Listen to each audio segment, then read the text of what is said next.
We got stuff.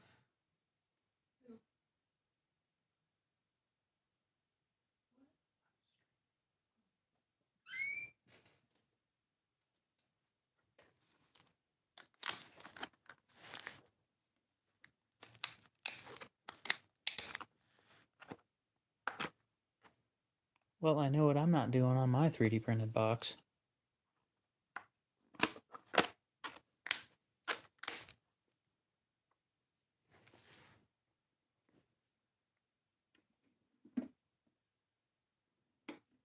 Aiden, what's up? Thank you for the stuff, by the way.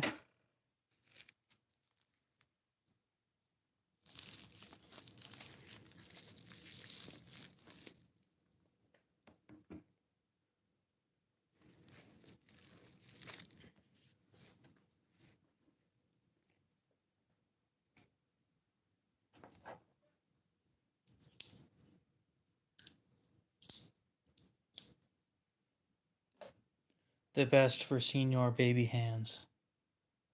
Nothing but the best.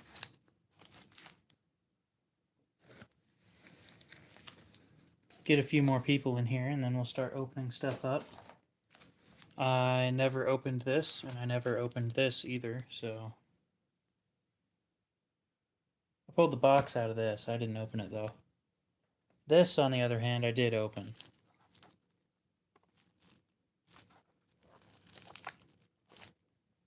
And on this one, like, you can't tell which side is the side that opens.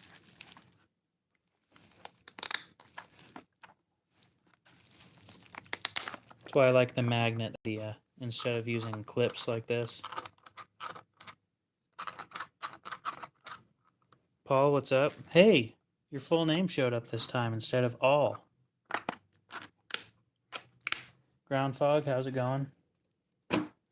Well, now we got a few people in here. So first we'll start with the new stone. Put some tools away real quick.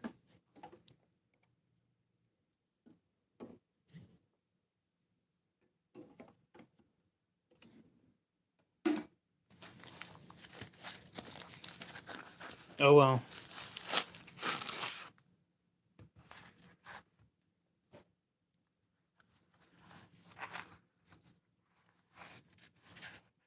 Yeah, I never opened that.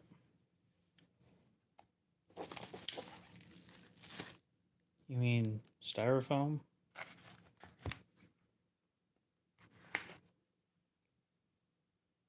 Dakota, how's it going? Holy crap, people are starting to get their notifications again. That stopped for a while. Sticker. Card.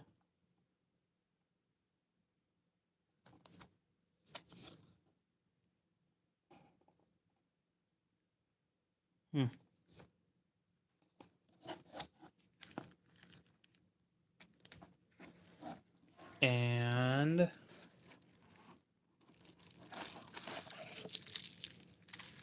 the stone. Mainly off-grid, what's up?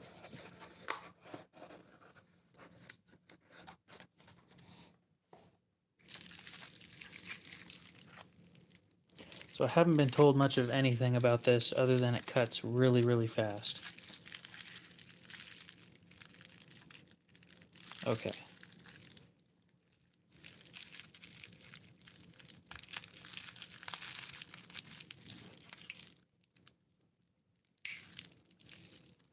Zoe, welcome back.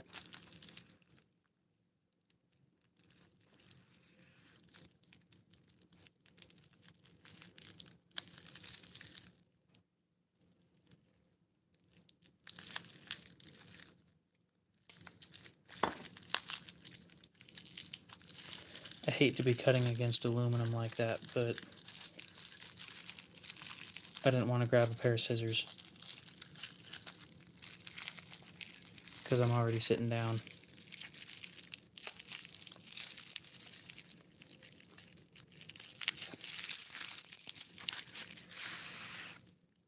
Ooh, sparkly.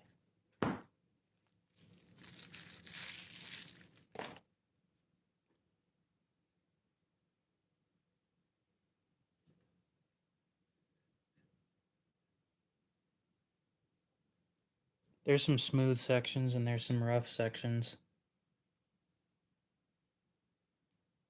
I'm wondering if this needs flattened before I need to use it.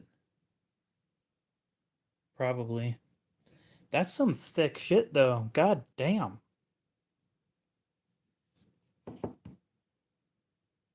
That's 3/4 of an inch. Or no. 3/8. Okay, yeah. That shit's thick. It doesn't feel consistent. This spot right here is really smooth. The rest is kind of rough, but there's nothing going on right there.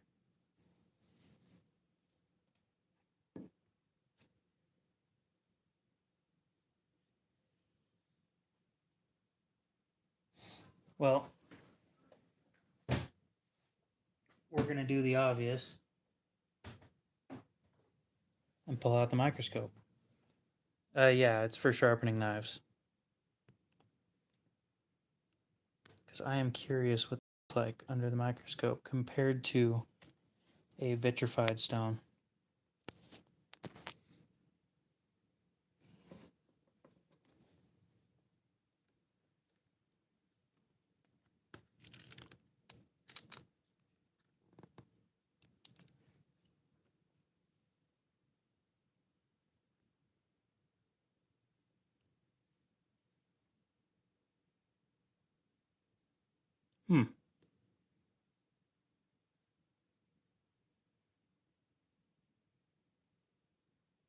Interesting. Whoa.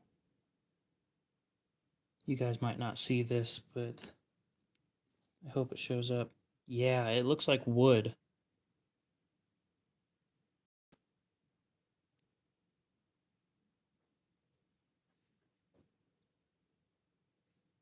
So you guys can see all the pitting and stuff.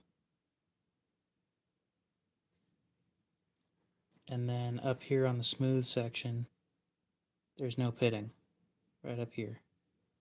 So you can see it go from pitting to none. Which is why I was wondering if this thing is really flat or if I need to flatten it first.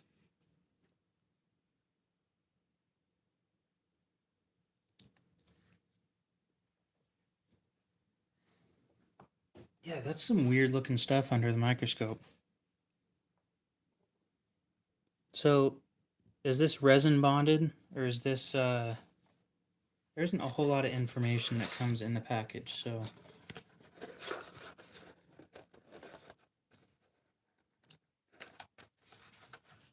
I don't know anything about this thing other than that it's 120 grit,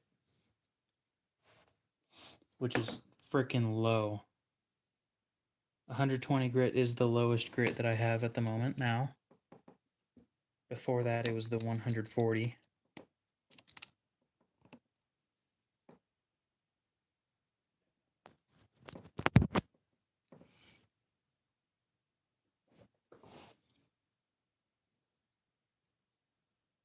It doesn't need sharpened, so we're not going to sharpen it, but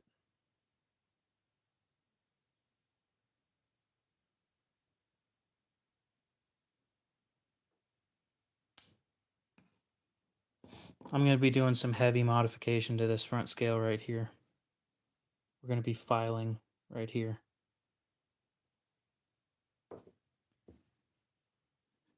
So now there's the question of where do I put this thing?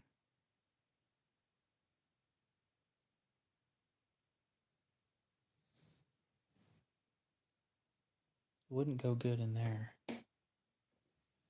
Yeah, it doesn't look bad for the 20 bucks that I spent on it.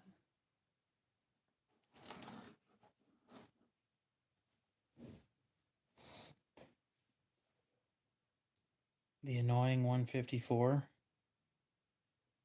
Well, before we do any sharpening, I want to open this.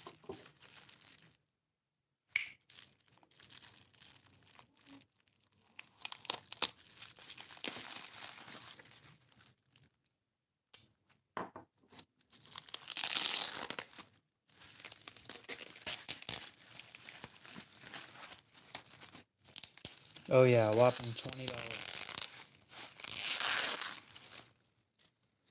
Had it shipped straight from China.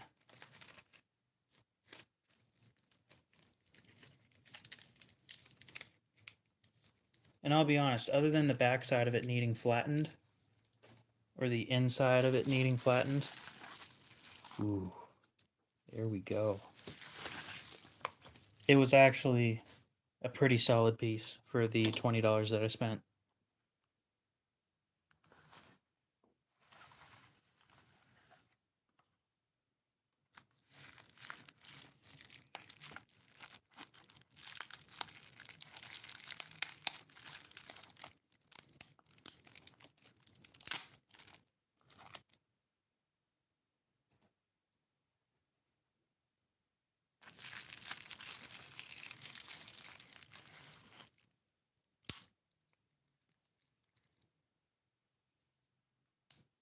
I was feeling like I missed out on carrying this thing, to be honest.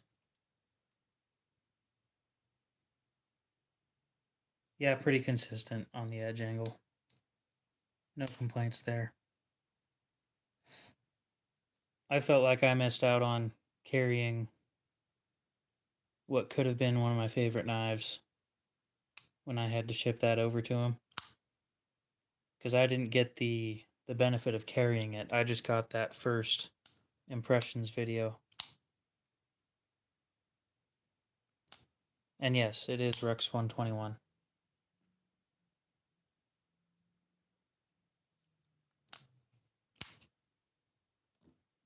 Now, just to make sure it has everything.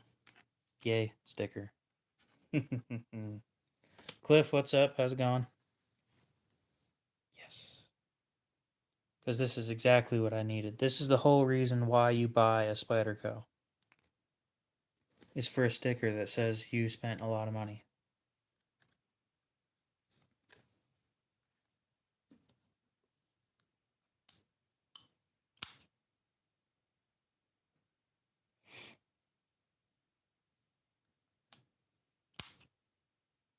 Damn.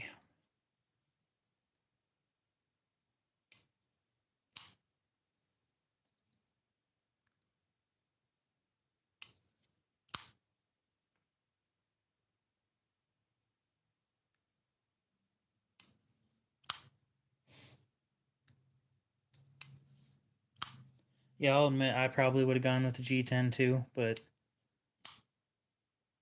I'm not going to complain. It's going to be a great knife.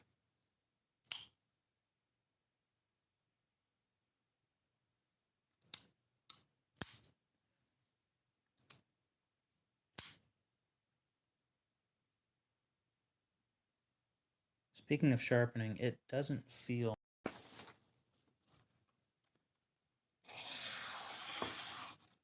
It is sharp. I always forget that these high carbide steels just don't feel sharp when they are. I mean, I got my Maximate to feel sharp, which is a miracle by itself, because that stuff does not feel sharp from factory.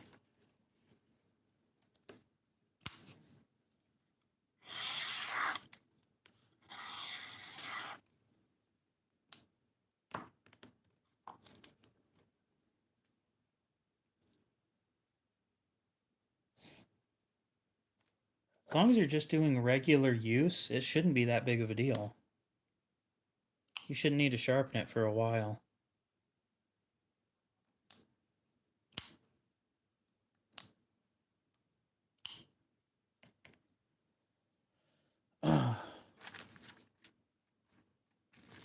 So I will be reaching out to that company that makes the washers in Twin Falls, and we'll see if we can get some custom washers made for some bug outs and see if anybody's interested in those.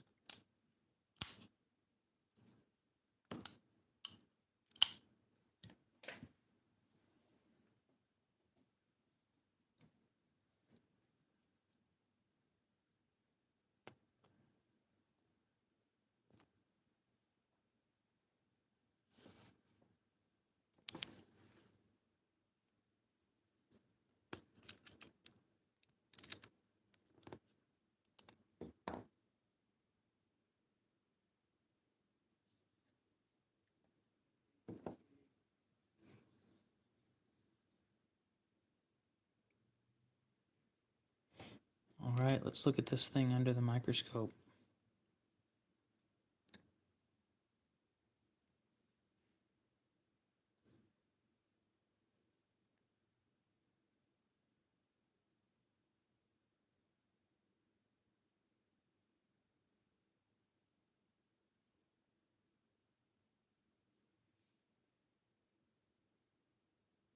That doesn't look like a factory edge. Wonder why that is. Some clean lines, though. Damn.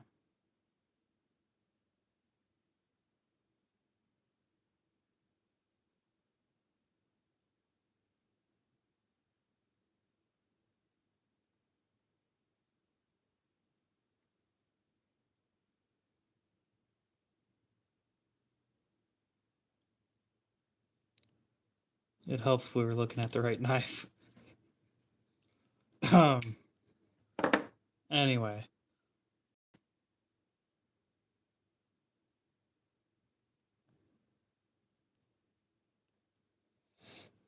There's just something about these high carbide steels where they just don't feel sharp. Now to actually look at this thing.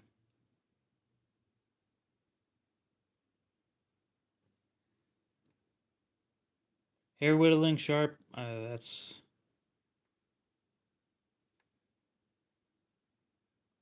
I'll probably doubt that on mine. Not bad.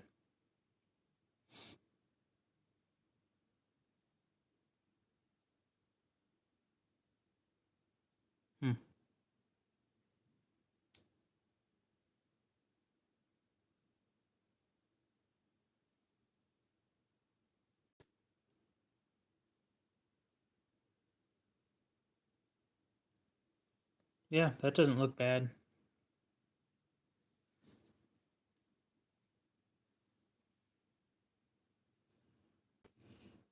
Yeah, it's not as sharp as when I sharpen things.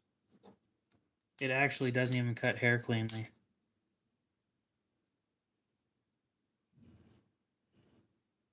It barely shaves.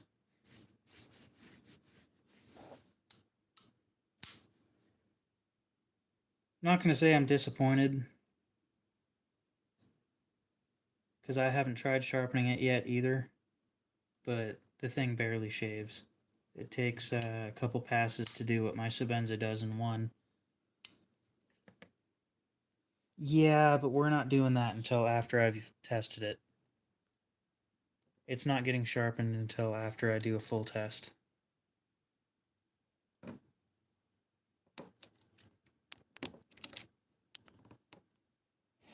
Speaking of a full test, I need to set up that new system that I want to do.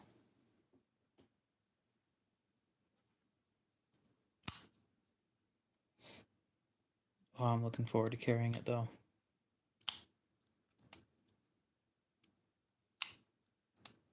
Then there's the question. Ooh, thank God.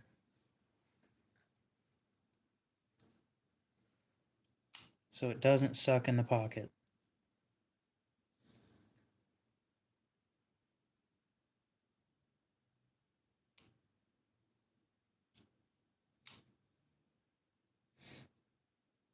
Not bad.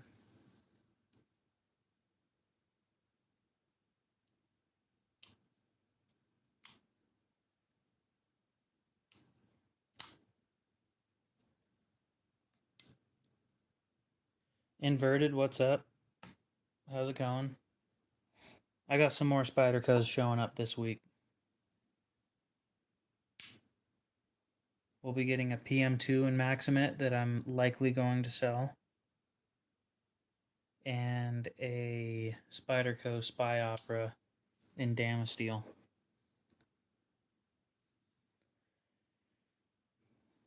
That's going to be hard to... It's really hard to beat the Para 3.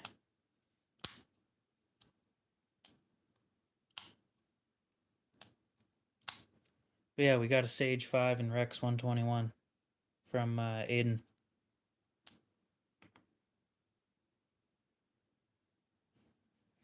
This thing should be fun.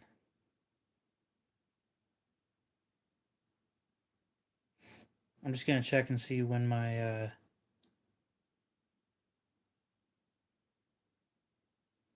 is that what these are?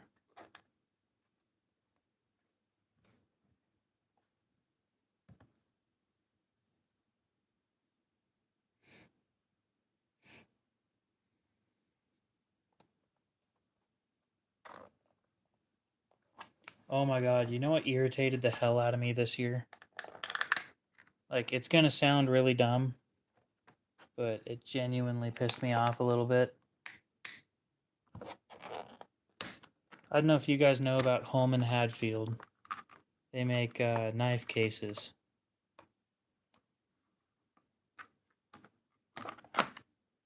Real quick, we'll move this out of the way. They make knife cases and watch cases.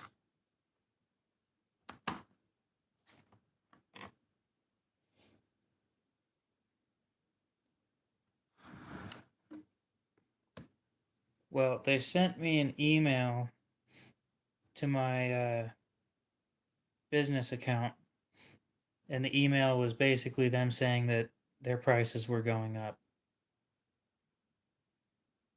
But I don't remember signing up for their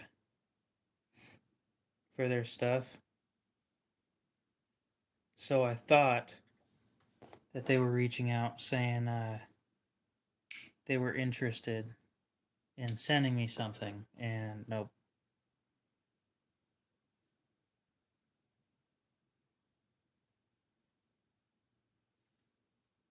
I don't think my thing from Blade HQ sent.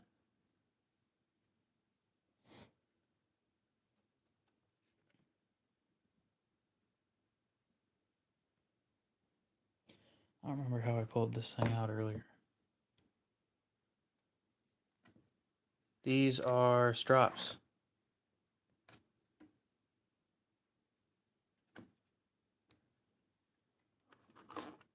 Well, I had them out earlier just fine.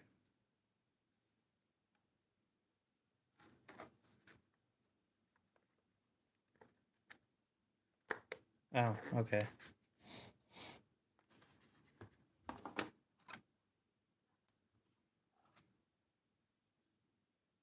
Ooh, shiny.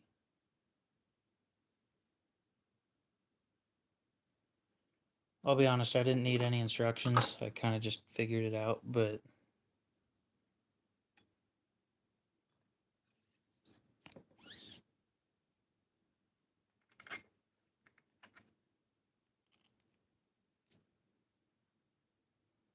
and there we go. A strop.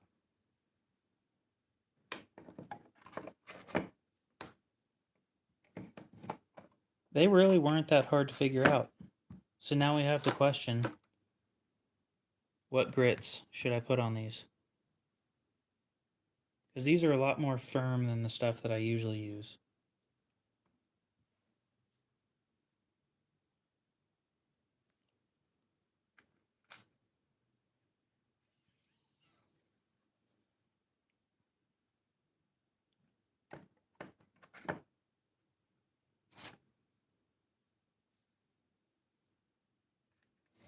Yeah, they're all the same piece. They're basically the same thing.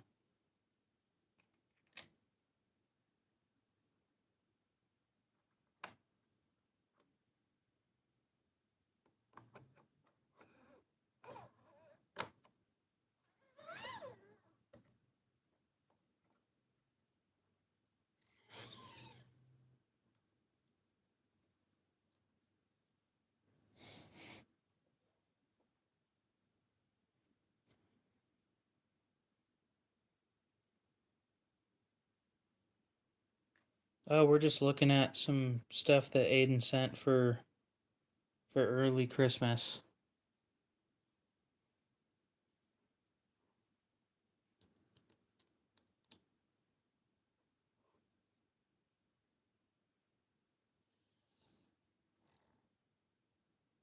No, I have not. sent the money. She says that if I pay her $200, she'll send me $70,000.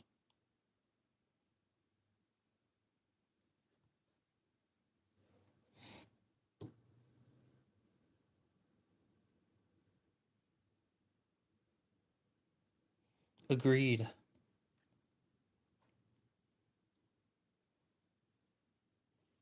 I agree. That sounds like a wonderful deal. Almost too good to be true. Almost. The thing is, she's sending all these messages to my YouTube profile, not my personal profile. So she's talking to a YouTuber. Like, kind of moron tries to pull that on a YouTuber.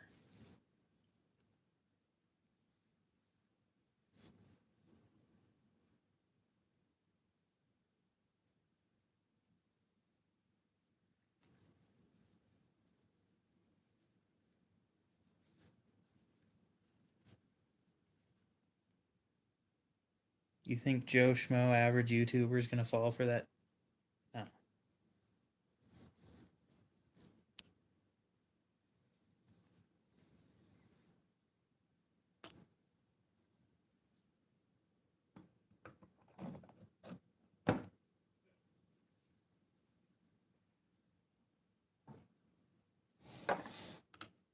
So what'd you forget? Because I thought that was great. This stuff alone's amazing.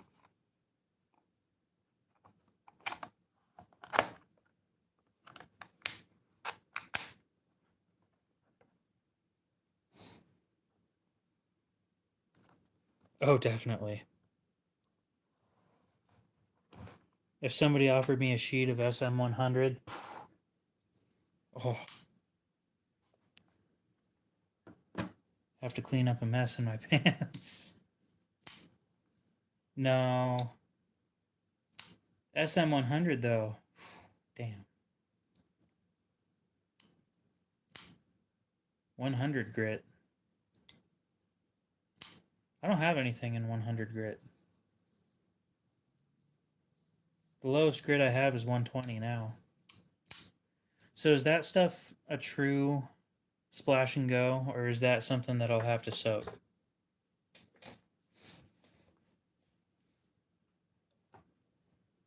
I mean, I'm sure I could figure these things out just by trying, but I would like to have the information before. I think my driveway is 80 grit.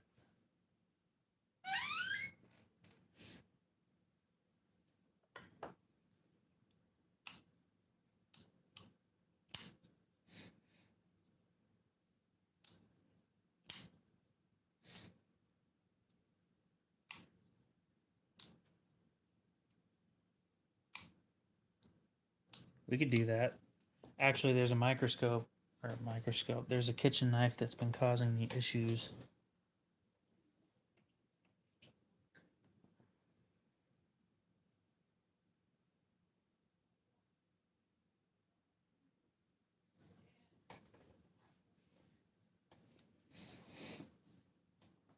I use a glass plate with silicon carbide on it.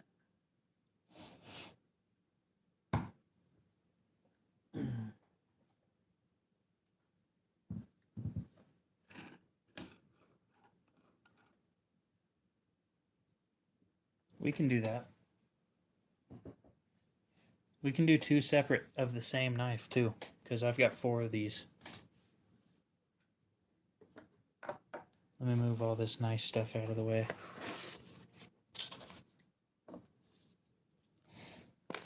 We'll get to sharpening.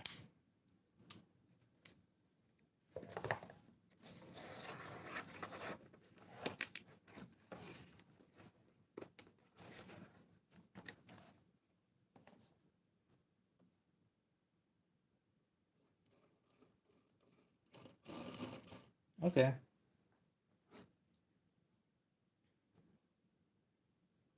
If you say so.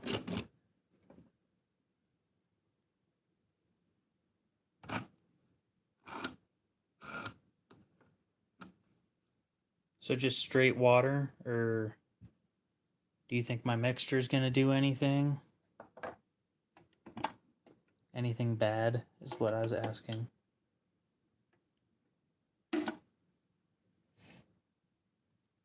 This stuff hasn't done anything negative to the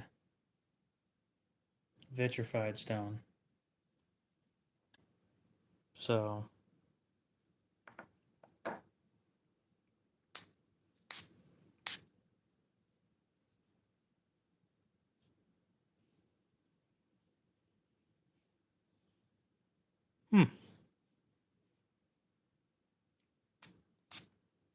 That didn't soak at all. Interesting.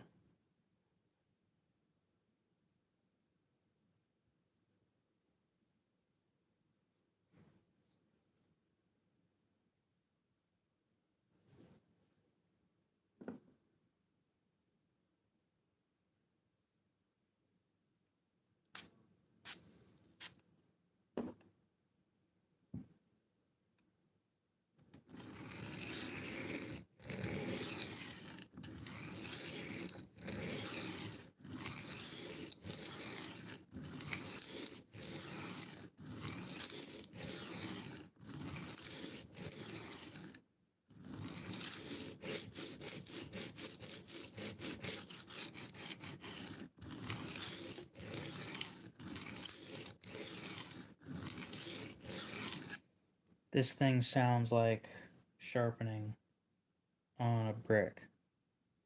It looks like a brick, too.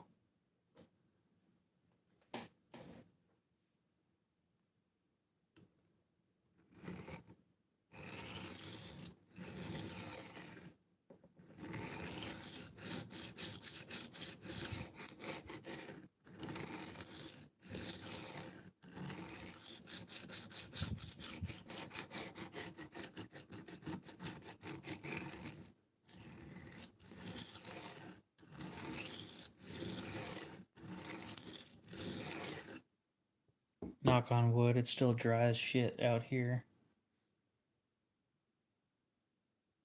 Damn, that reprofiled quick.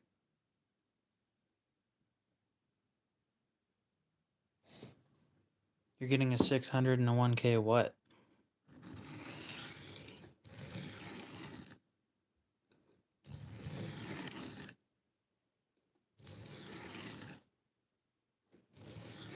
Yeah, this thing feels and sounds like sharpening with a brick.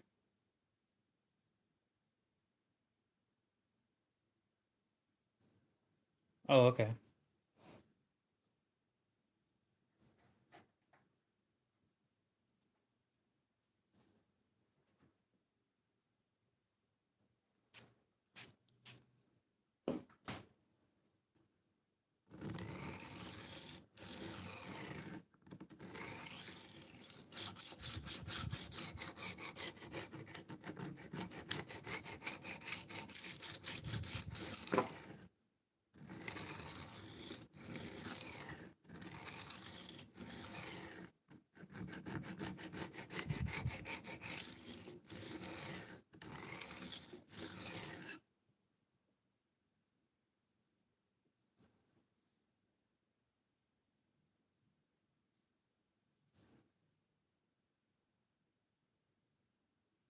That worked really well.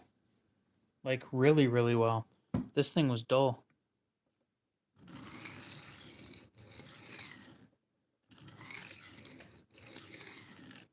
For reprofiling, I will definitely be using this thing. That worked wonders. I don't think I've ever gotten something up that quick.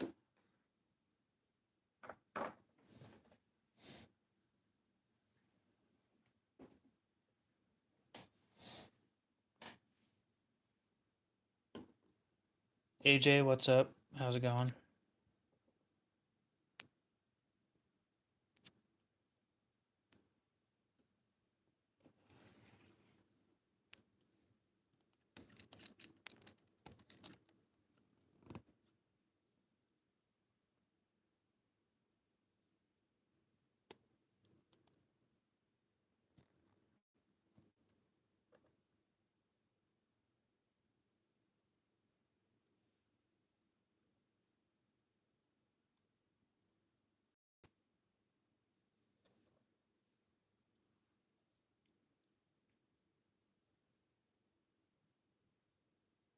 There's a burr.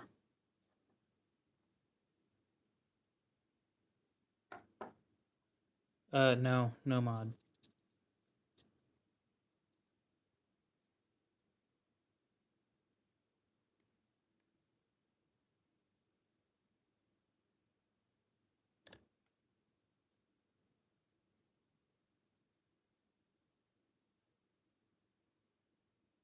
Not bad. One side's definitely got a larger bevel than the other, but it kind of started like that. Now we'll grab the 140, and then we'll sharpen one with the 140 and compare the two. I mean, I should probably clean the stone off before looking.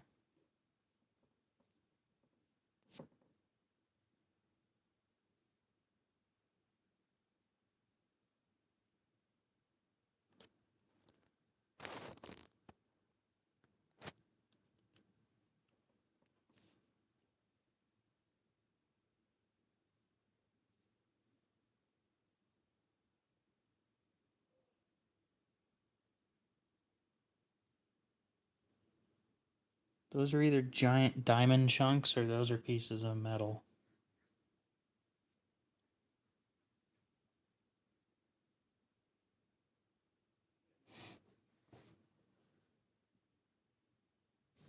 They're going to be kind of random. It's heavily dependent on what's going on that day. Yeah, those are diamond chunks.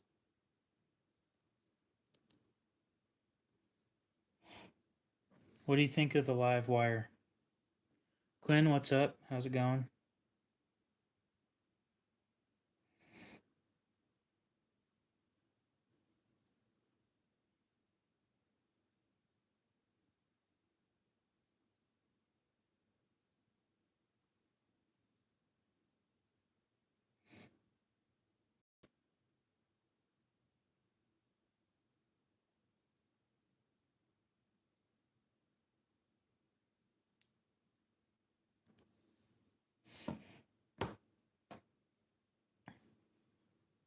I've held one, but OTFs aren't my thing, so I can't give you guys my opinion without sounding against them. They're just, I don't find them nice. You know, I don't think Microtechs are nice. I don't think that I've ever handled an OTF that I enjoyed. Now that I've gotten further into the hobby, all my stuff is folders. And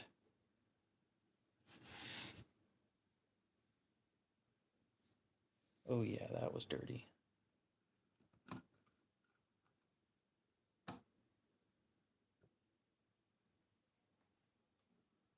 I'll keep that in mind for when I'm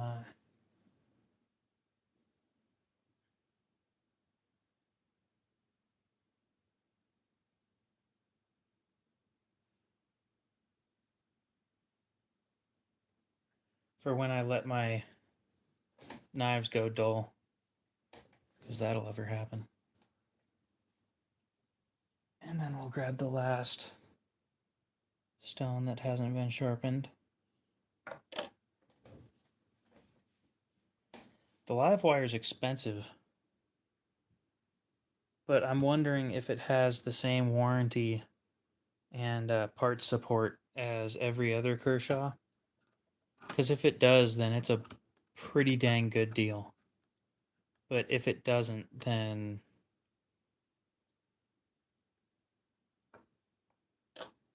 yeah. I'm hoping it does have that parts support. That's a big deal of why Kershaw knives are actually worth the money. Is you get the free parts.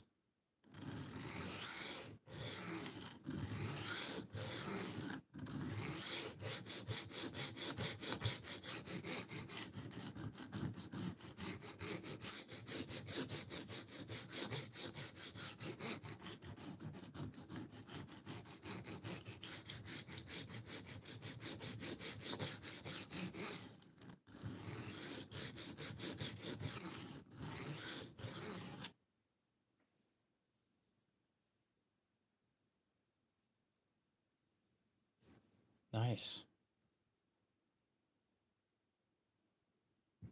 Well, Kershaw, for just about every other knife, will send you every part except for the blade and scales.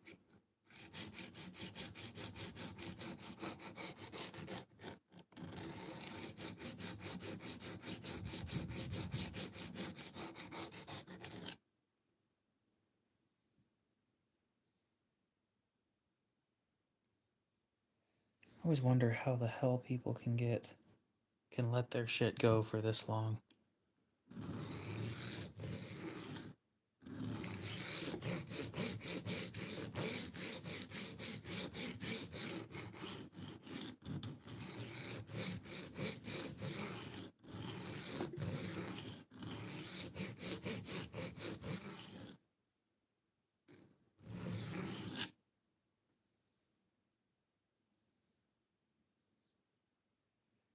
They'll send you free parts for their launch series too,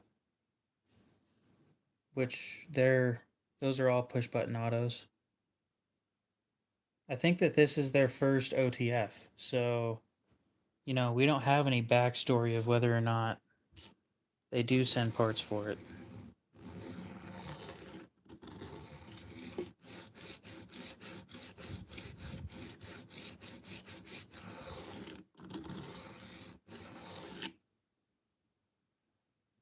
Who makes it for them? I think they make their own shit.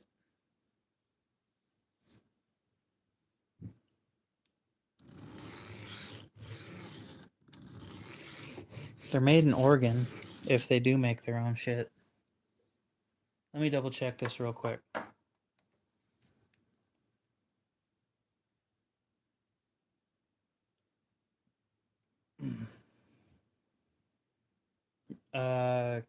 Kinda.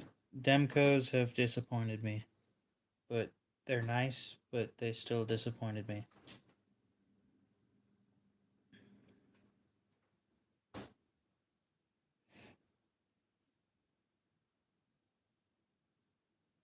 Now you gotta keep in mind I only have experience with like 2 Demcos, and both of them sucked.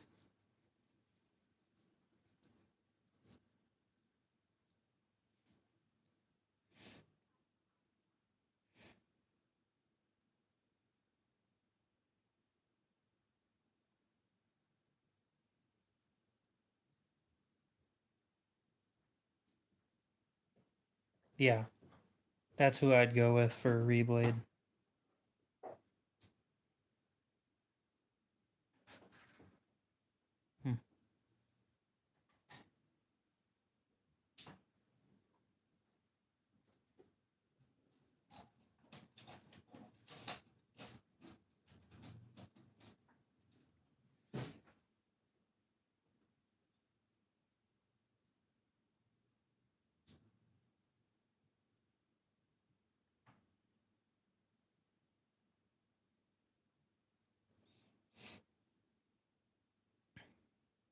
I'll agree that they do make some pretty high-end stuff. Pretty good stuff for the price.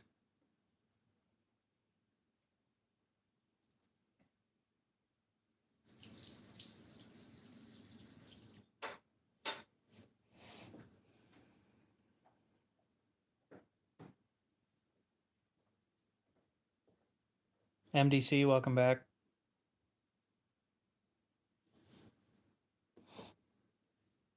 I've been looking into getting a Demco Shark Cub reblade, but they're just too expensive for me to justify it.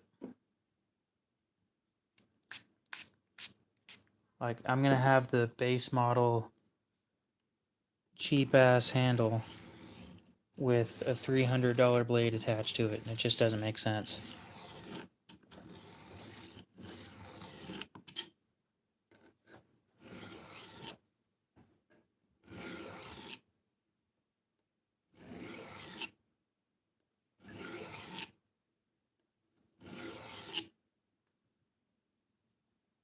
Dan Stan, welcome back.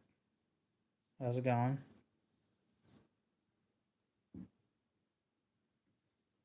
Yeah, this thing's taking a bit longer.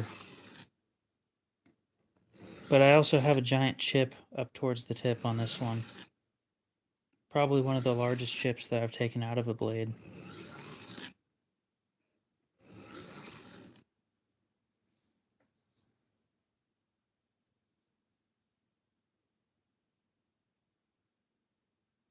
Well, that's good enough to compare scratch patterns on these.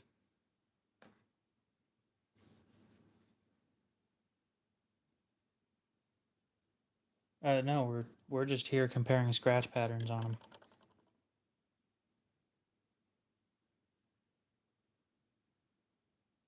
That was the plan. Real quick, I'm gonna do a quick pass on the 120 for the other one.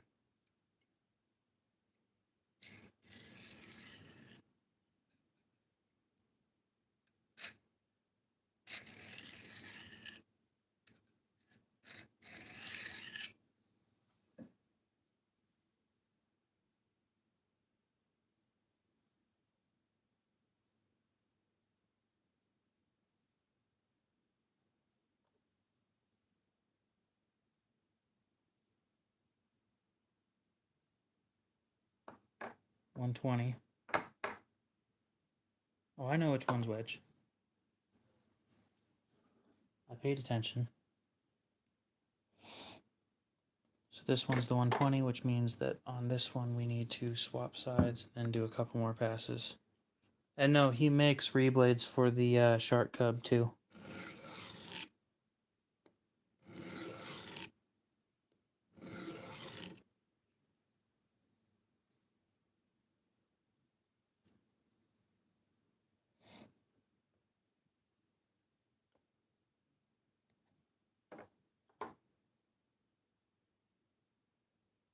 So 120 will be on the top when I use the microscope, and the 140 will be on the bottom.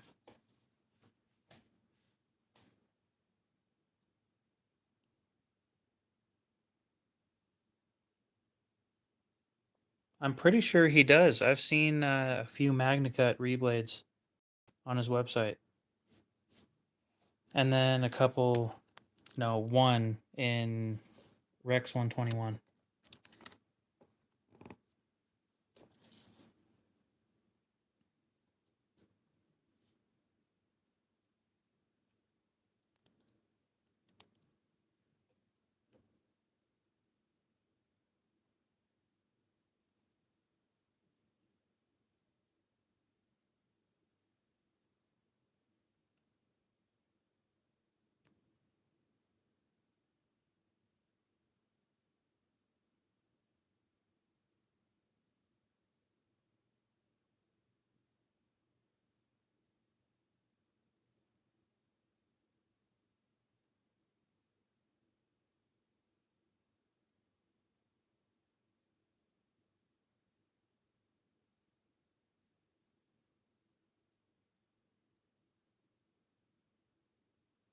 Okay. So the one that you guys are seeing on the top is the 120 grit, and the one that you guys are seeing on the bottom is 140. And I think that the 120 left a better scratch pattern.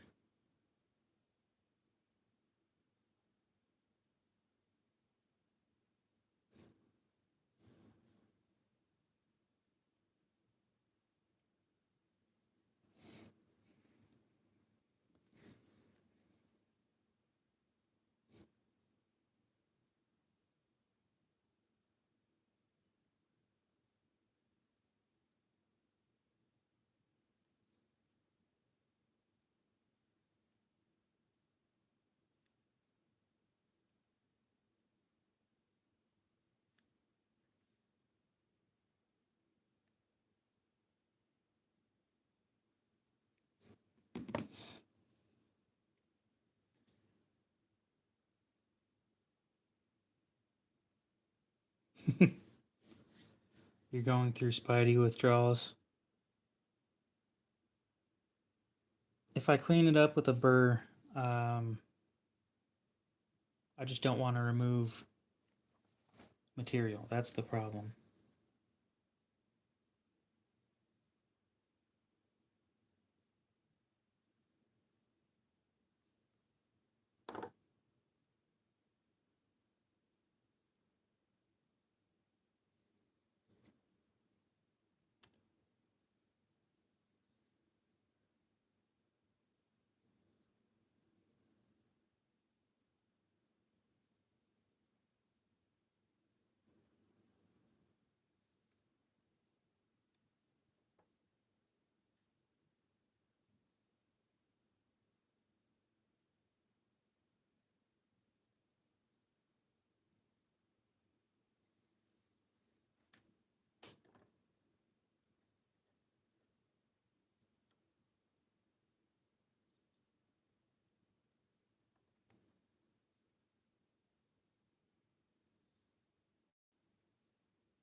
God, it's really hard to compare the two. They're really similar.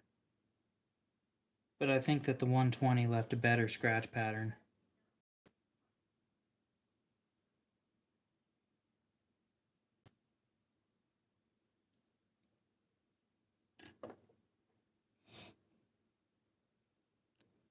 And whoever it was that I was talking to about the Shark Cub reblades.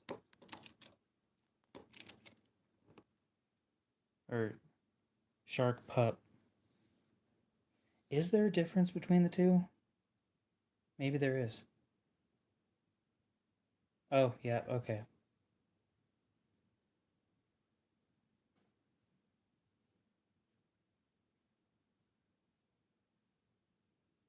Yeah, that adds up.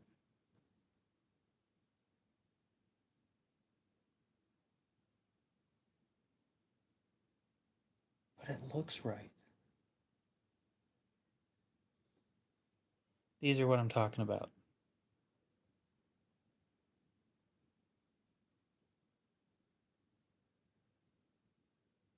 But then we run the problem of it says modified 80-20.5s with reblades. So either his hands are fucking huge or these are shark pups or shark cubs.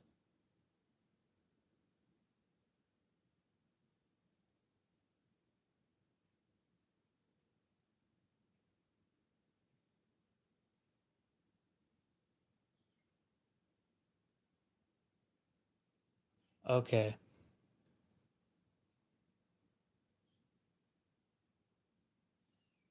So he does that to all of them.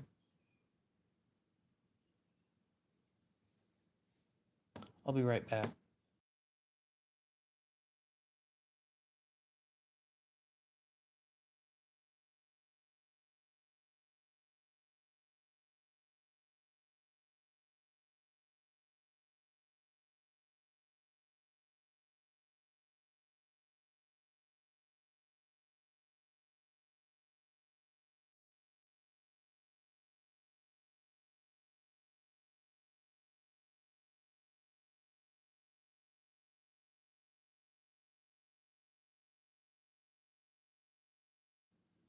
I think the Rex 45s had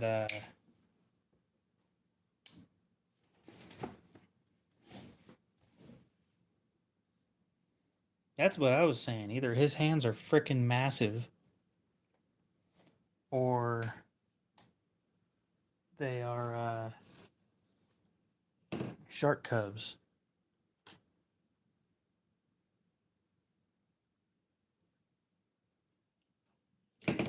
But apparently they're just chopped handles. Which I get that. I can understand the pull from that.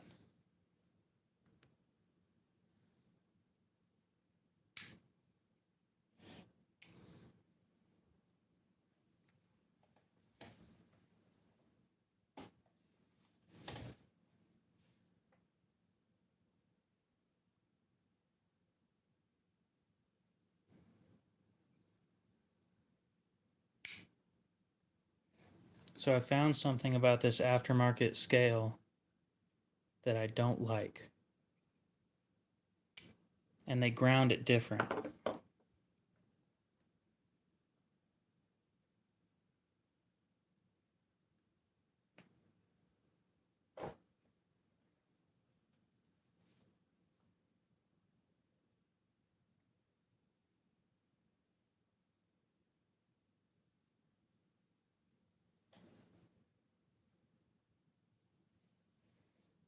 Yeah, I used to like uh, coated blades too, like DLC coating, but apparently it drops the HRC down by like 1 to 3 points, and I'm not willing to take a loss on HRC so that it looks different. No, you can quite easily. However, yeah, you're on the right track. The cutout for the thumb stud on this one is pretty freaking big, and the cutout on this one is smaller.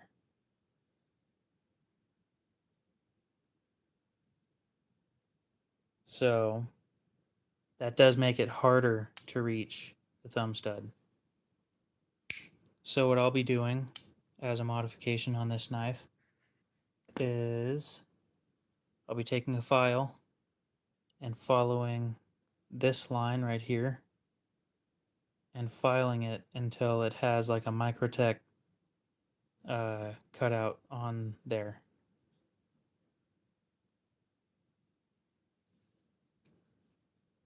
I've never seen anybody do that before, and I like the thought of it, so I'm going to do it. Because, you know, we've already gone this far. I spent an hour flattening that thing last night, this morning.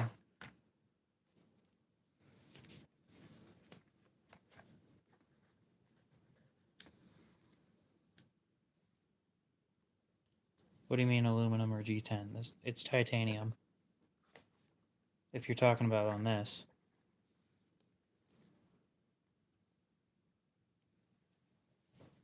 So basically, if you've seen one of the Microtech SOCOMs, that's what I'll be doing to this.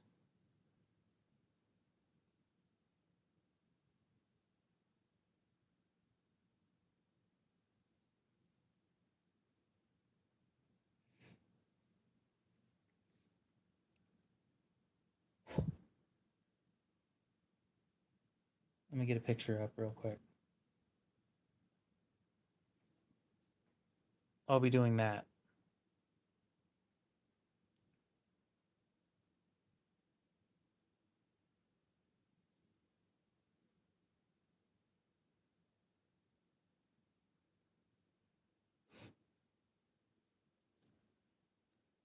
Because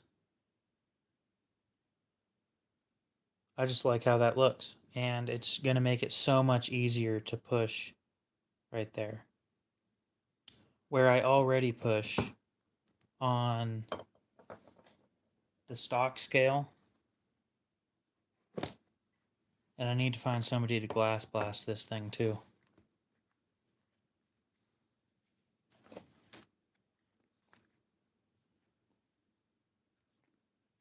So you'll see that there's a wear spot right there along that edge, because that's how I open it, is from right there. So it has sat there and it's rubbed this section away. A body shop, that's not a bad idea. It wouldn't cost too much, I wouldn't think. Yeah, I'm not going to spend money on a blasting cabinet and glass blasting media.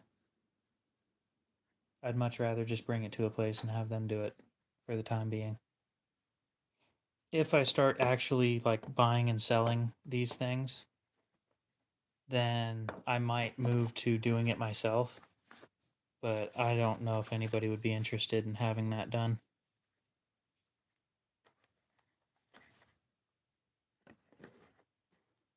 That sucks. If I have to bring the media, that's going to suck.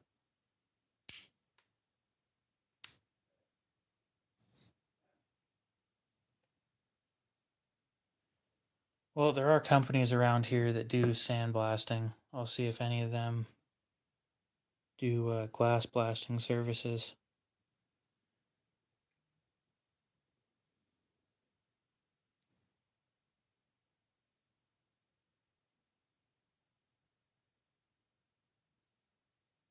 Oh, beautiful.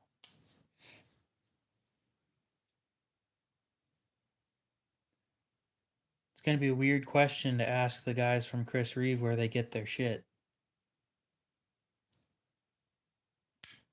If it was more than $50, I'd be surprised too, because getting the whole thing, gonna have Tim do it for him. No. I kind of want to do this more often. these modification things where I'll buy these scales, then I'll modify them and I'll sell them.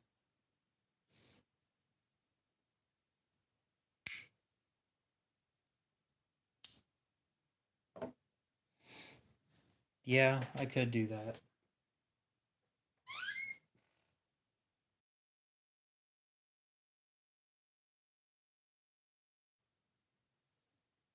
Kilakino, what's up? Welcome back.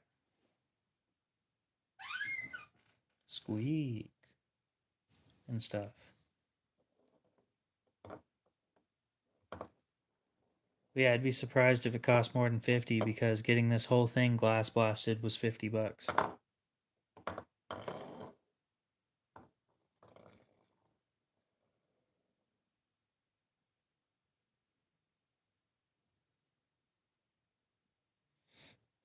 The lanyard thing, this backspacer was aftermarket.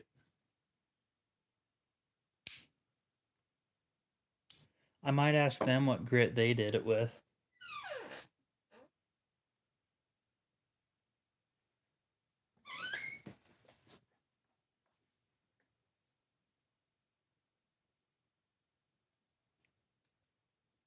Oh, I don't have it as all messages.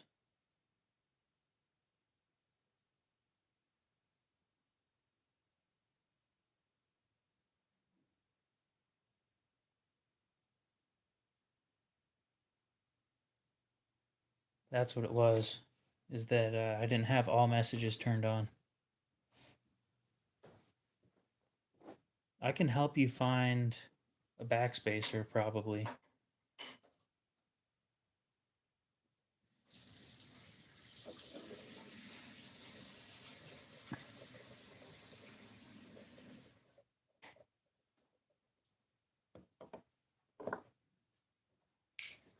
You'll likely need to do some modifications on it, though.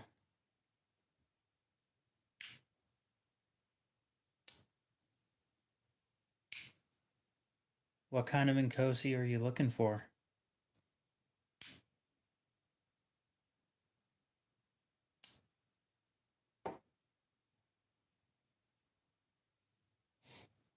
I might be able to source one for you. Getting this backspacer to fit took 2 hours of sanding.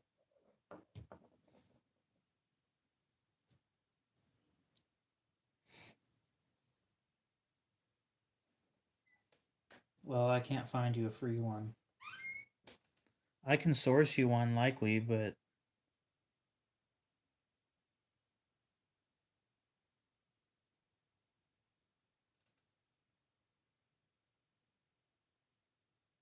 from what company? Trackside? No, it actually wasn't so the blade doesn't fit. It's because the hole for the lanyard pin was too small. Evil Twin, the year's almost over.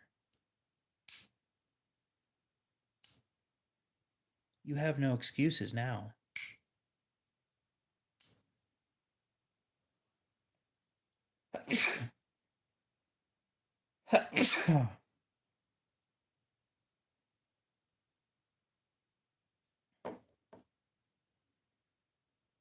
Next quarter? Oh, okay. I might not be able to help with that then. Thank you.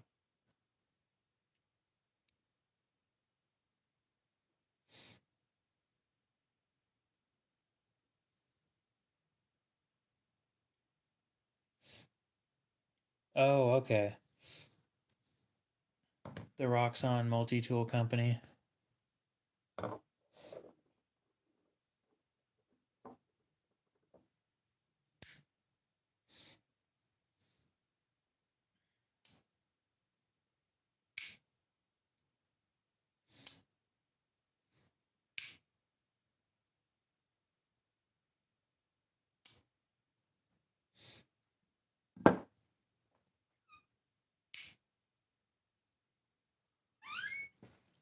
I think I'm going to continue flattening this thing today.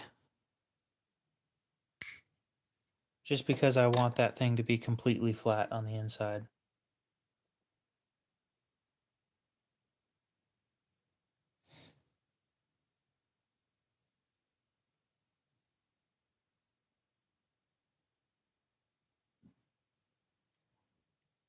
Do we ever really need it?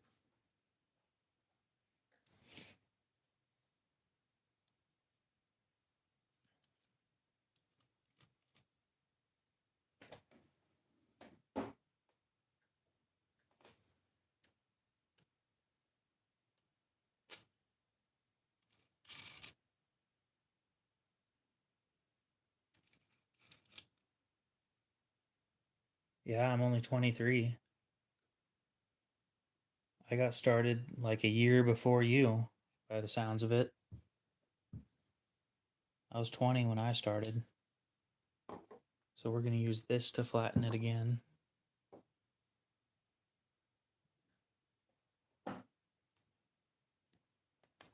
We'll take this front scale off and put the other one back on.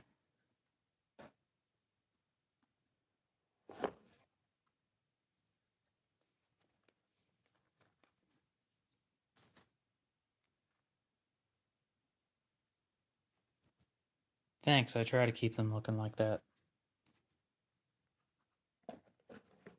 Oh, gonna need the tool. Was it warped? The backspacer or the scale? Because companies don't tend to like fully flatten things as flat as possible. So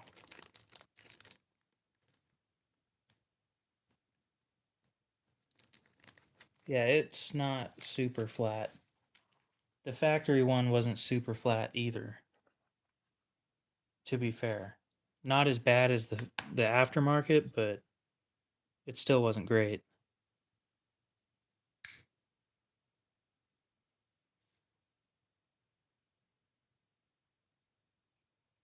Yeah, Leatherman is stuck in their old ways.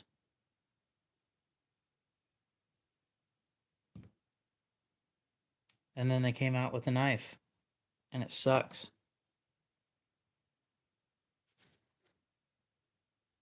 They just look like this.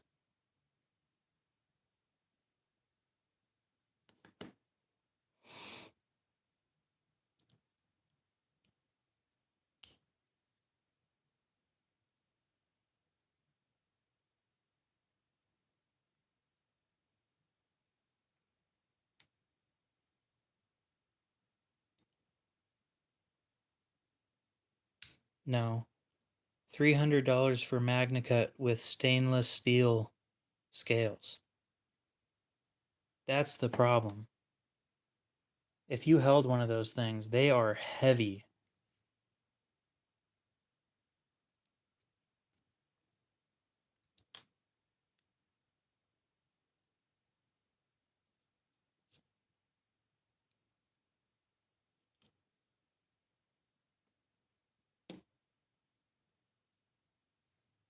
Yeah, pretty much. Like, I haven't fully given up on Leatherman, but they should have sent that shit out to people for them to do some testing on. Because I was not impressed when I got my hands on one of those things. Well, Maglite didn't think that the LED was going to take off. I just think that's dumb. Like, they're a little more expensive, but they they take less power and are brighter.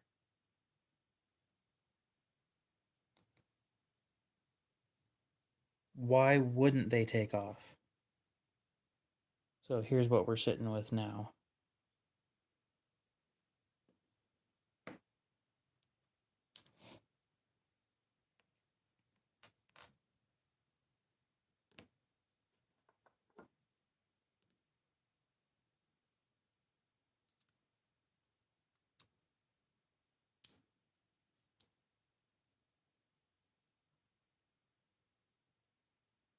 I didn't know they increased prices. I kind of just stopped paying attention to them after they came out with their folding knives.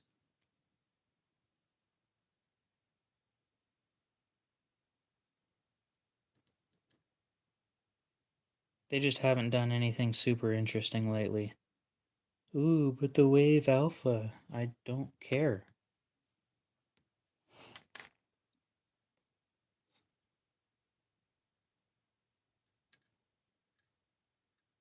Oh, yep, that's not tight enough.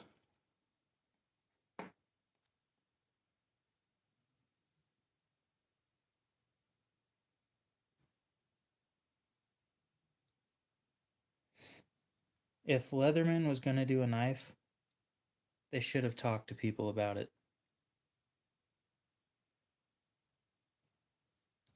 It should have been some like a big deal when they came out. But the fact that they chose stainless steel as the handle material ruined that knife. It ruined every chance that their knives had.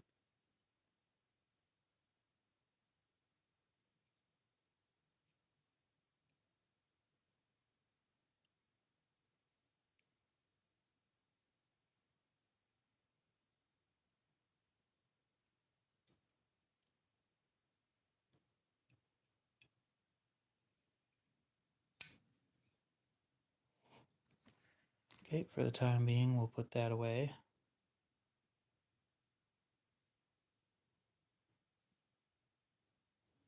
Oh. Yeah, I knew the Wave Plus was 120 for a while now. I thought you meant that they'd like just raised prices, and I was like, well, damn. First of all, the Wave Plus is not worth $100.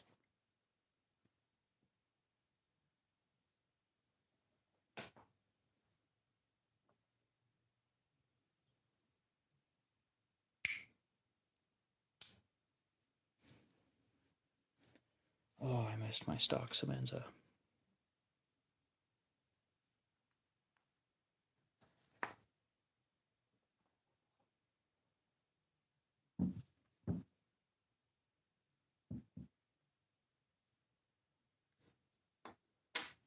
I don't know how many years or how you tell how many years it has left, but I know they don't have a lifetime warranty. I know it's 25 years. I don't know how the hell they tell them apart.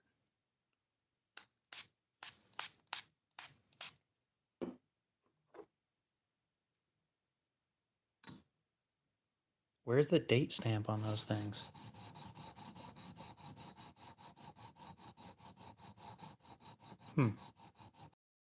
I'll be honest, I've never taken one of those things apart.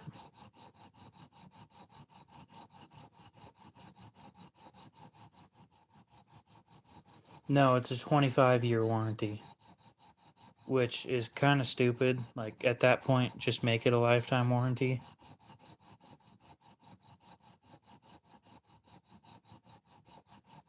Because what you end up doing when it hits 24 years or something is you just destroy that thing and then send it in and they send you a new one.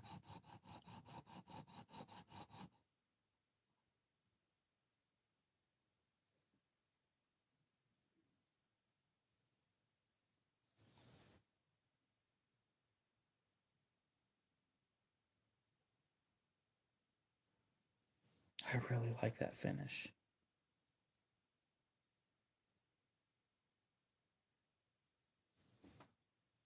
Sign up on the website. It's 40 years.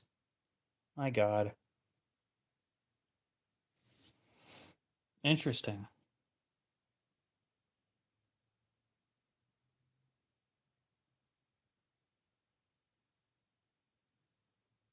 Weird. I didn't know that they had date markers on them. I was wondering how they figured out whether or not your knife was still in warranty or not. I kind of figured when they came out with the Wave Plus, they just didn't warranty the waves anymore. And that was what they did.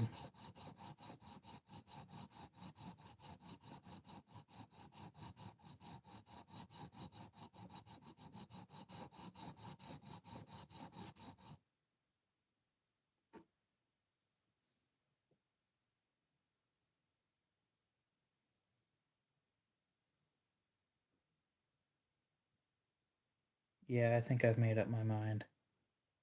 I'm doing a satin finish on the front. It's beautiful. It's gonna leave fingerprints, but I don't give a damn.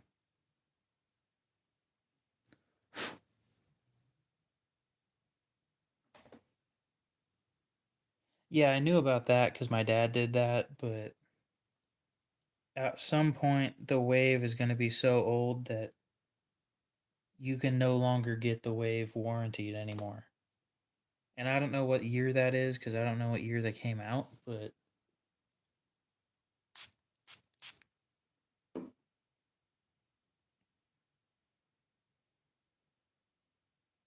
this finish is going to look amazing.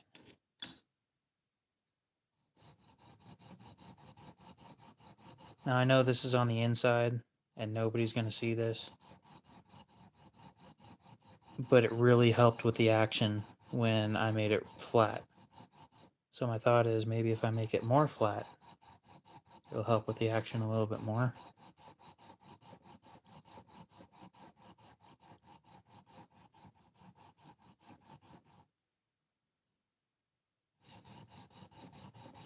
Well, if it came out in 98, then the first set of waves is no longer under warranty, which is dumb that it took this long for that to happen, but I don't even know why you'd care at that point.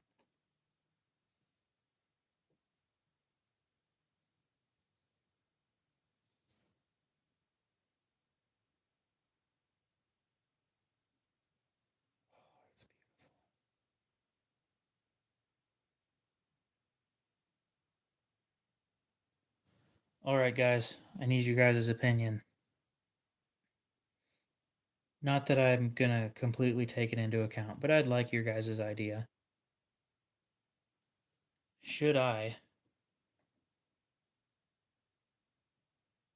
do the satin finish on the front? It's gonna take forever, but it looks so good. And if I don't like it, then I can just get it blasted over.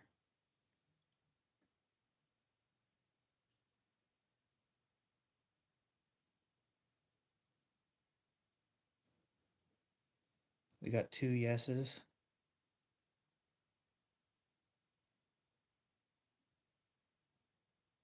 3,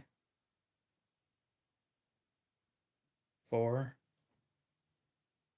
Looks like we'll be doing a satin finish on the front. Oh, this is going to take forever. Well, might as well start.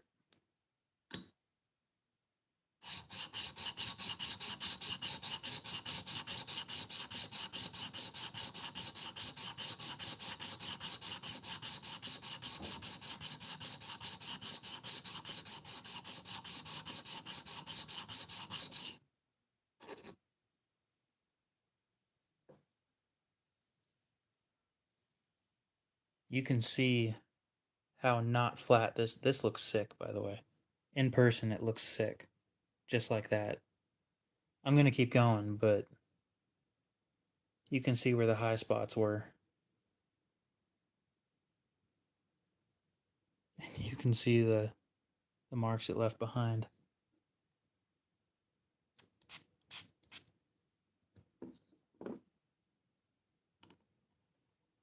Now this one I'm not doing figure eights because I want that hand rubbed finish in one direction. I want no circles.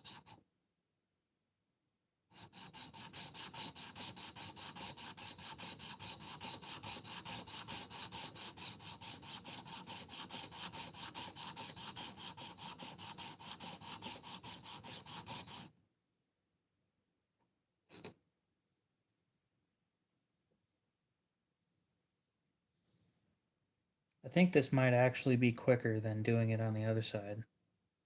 Oh, that looks amazing.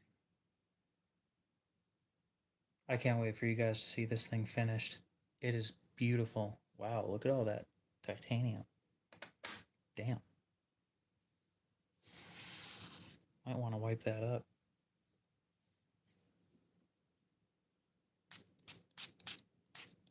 Don't need the stone to be all clogged.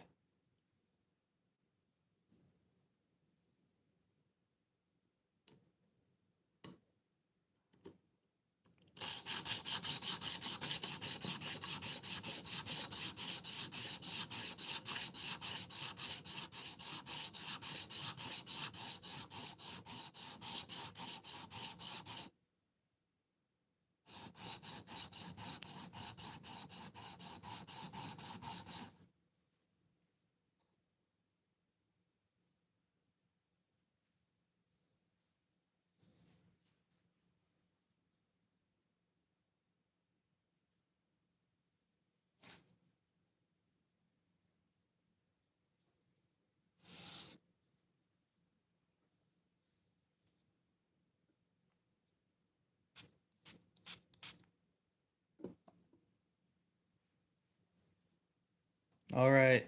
You have a good one, Punisher. We'll see you later.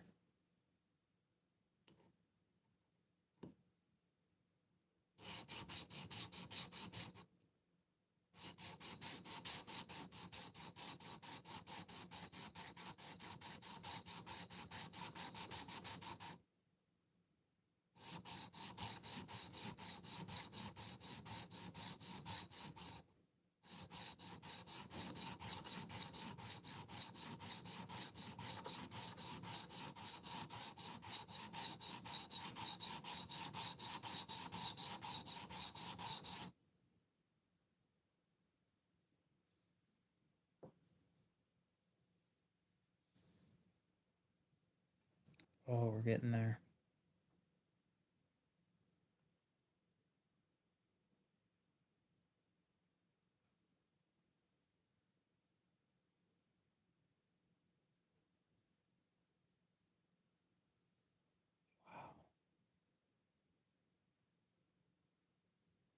Now, the best part about flattening this right now, Gatito, what's up, is it'll be flat when I have it re-blasted, so it won't take that long to do the satin finish again if I want to do it again.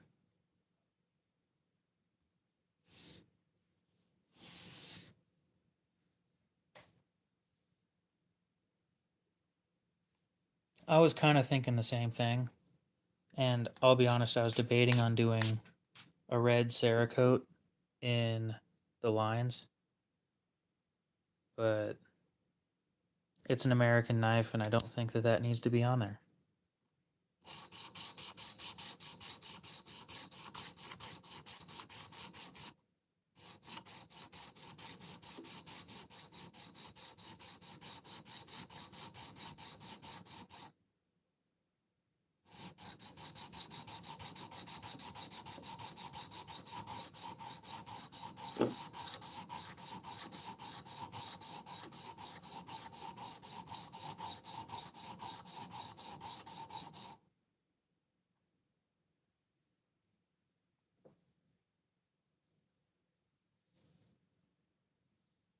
This front side's a lot flatter than the back, though. Yeah, but China didn't have the rising sun. That was Japan. And it is one Chinese scale. And nope, my ancestors go straight back to England, so it wouldn't make much sense for me to do it for me.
The part that really sucks about this is pushing harder just makes it look worse.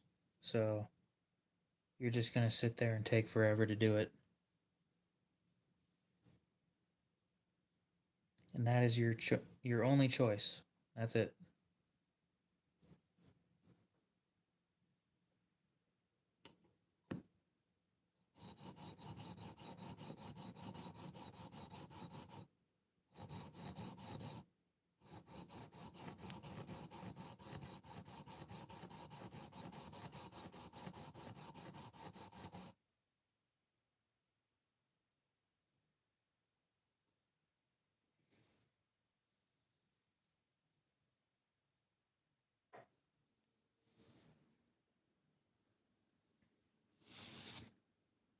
And yes, I'm still flattening both sides. By the time I'm done, this thing should look amazing though, so. Just sucks how long it's going to take to do it. We'll flip it around and...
Oh my god, we're getting so close.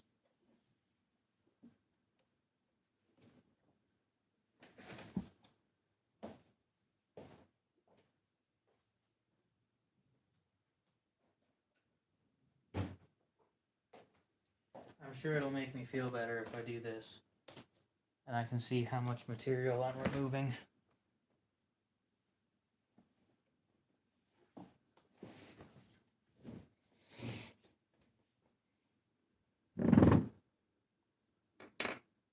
Send it through a planer.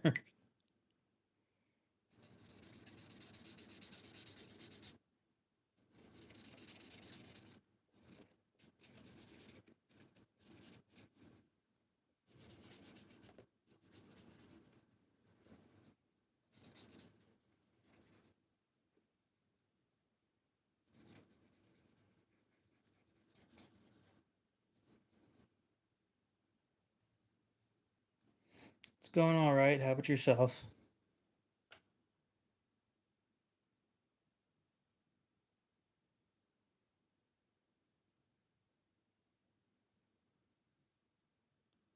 Let all that Sharpie dry.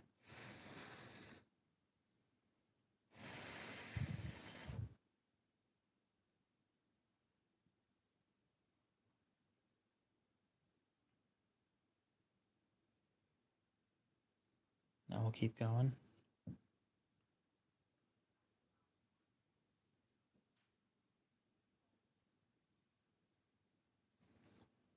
After we clean the stone off again. I'll probably need a new stone after this.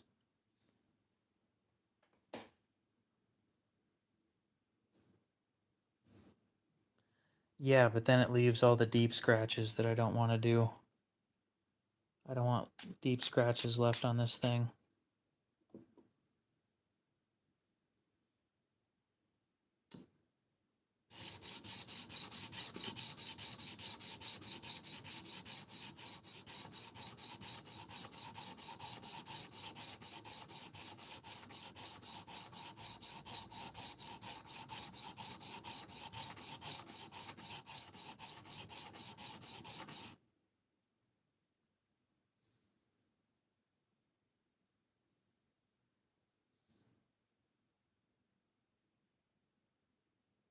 We're almost done on the front.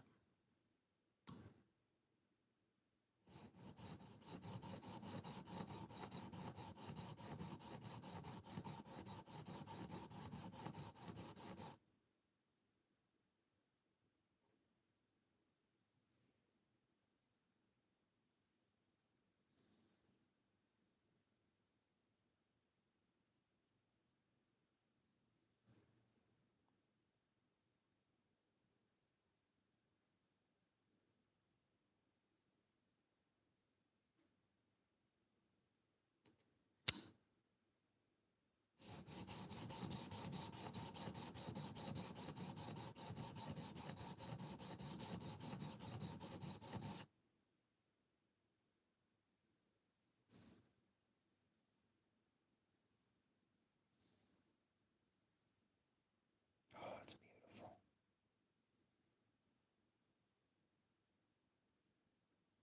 The other side's a 600 on the Atoma.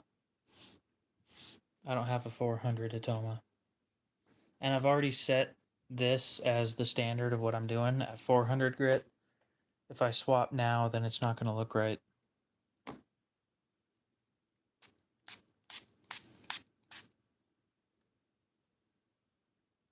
Yeah, you can, but I'm not going to.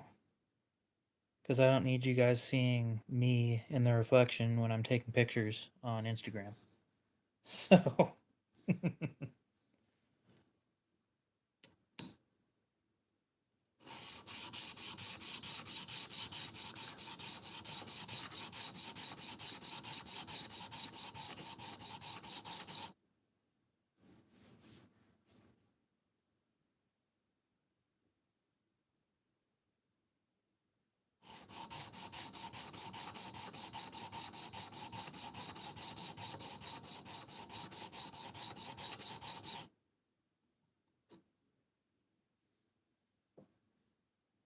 yeah.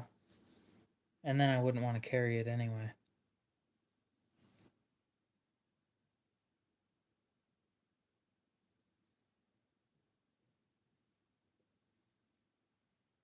Should I order some more of these front scales and do this again? Other than it taking forever, I don't really mind.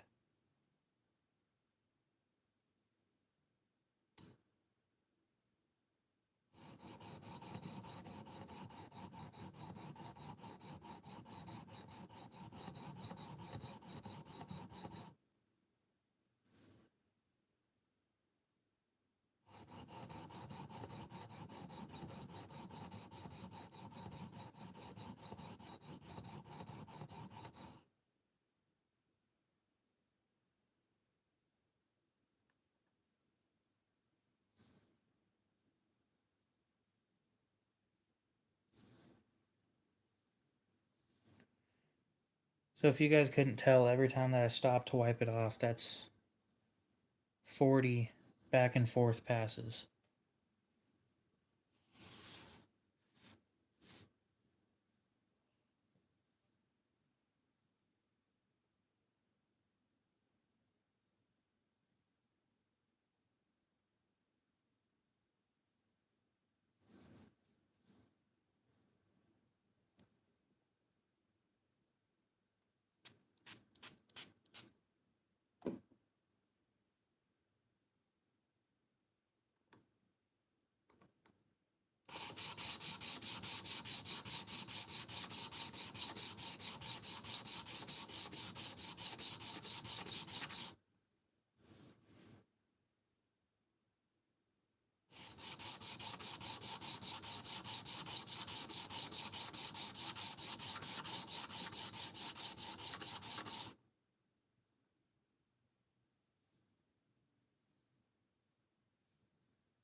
Need to wash my hands after this.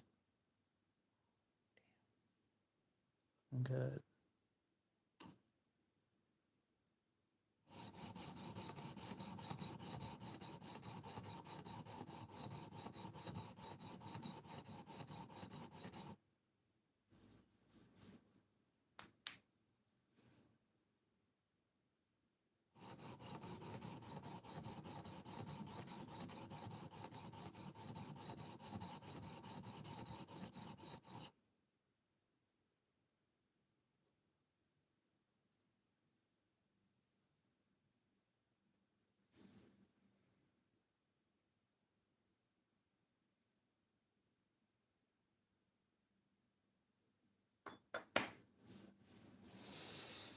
Oh.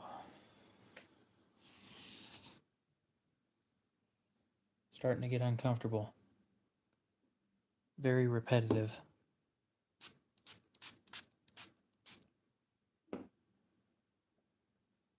Todd, what's up? How's it going?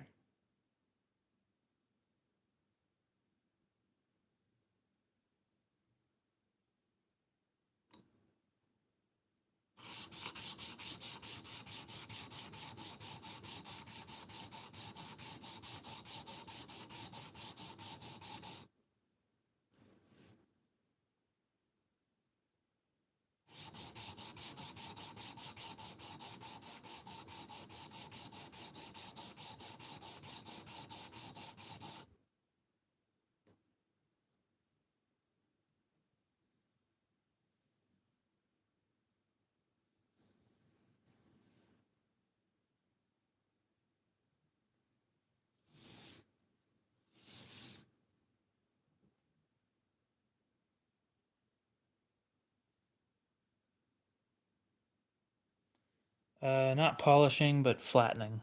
Yeah. And we're leaving a satin finish on the front.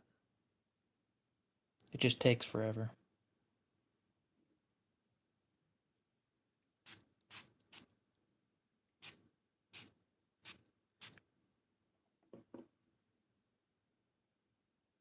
Yep. Hand rubbed finish.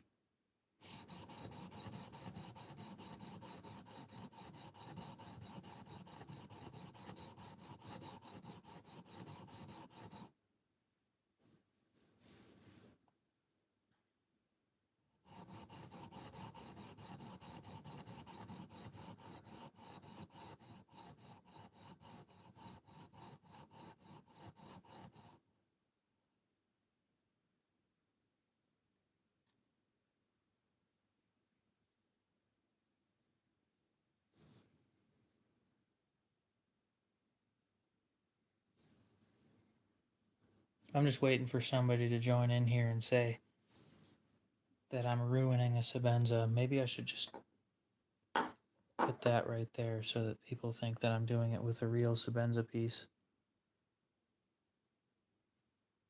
Indeed I do. Yes. I'm good at rubbing things with my hands.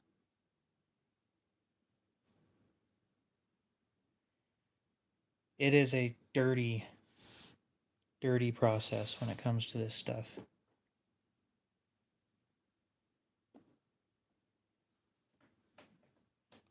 We're doing a hand rubbed finish on a front scale.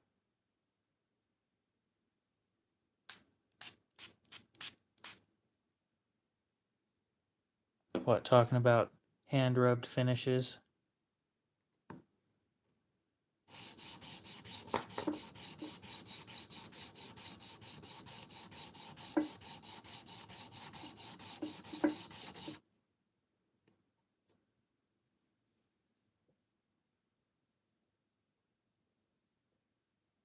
Like the rag on fire afterwards. It would light. How long it would hold the flame, I have no clue. Yeah, I'm sure you do.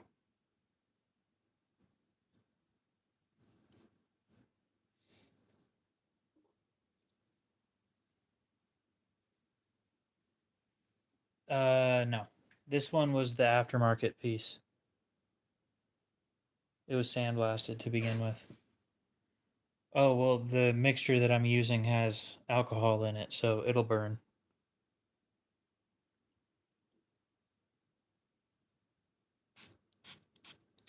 I'm not ruining my warranty for a look.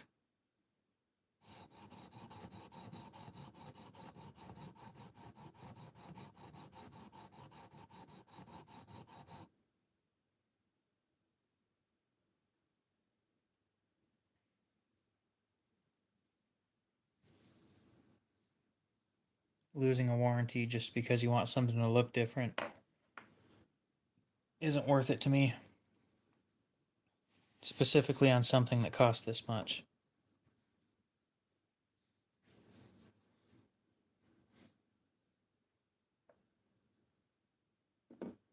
We're getting close on the front though.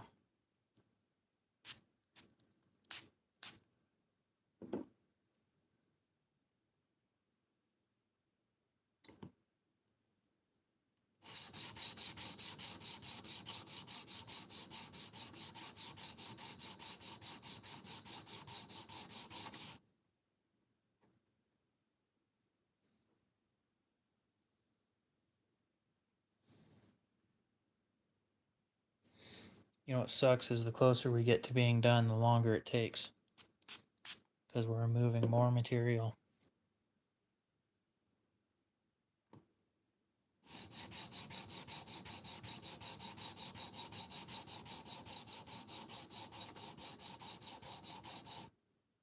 And yep, you're right. I started off using glasses cleaner. That's what the spray bottle that I use had in it when I first got it. And then I started mixing some stuff that I use regularly for this, for knives, and it just ended up working out well. Damn, I almost want a hand rubbed finish on the stock scales. It's freaking nice. It's gonna scratch easy, but that's why you buy aftermarket parts. So when they scratch, you don't feel bad.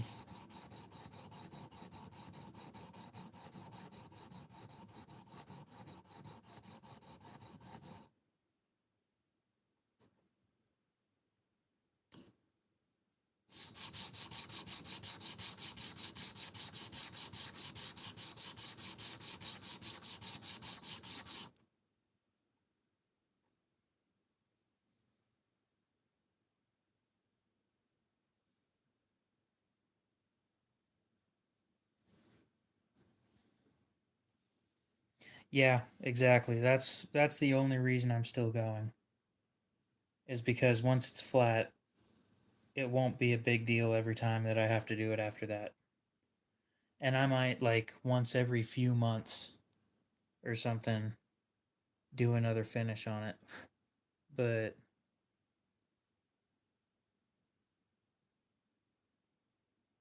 at the moment I'm pretty happy.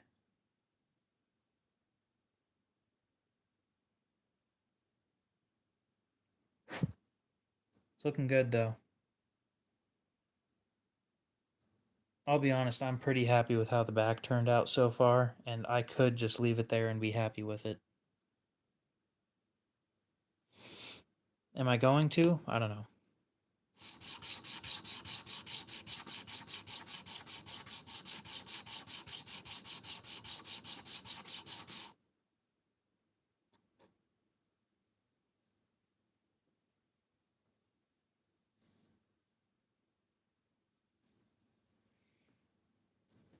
We're doing a hand rubbed finish on the scales that I was working on the other night. On the scale I was working on the other night. Yeah, I should focus more on the outside.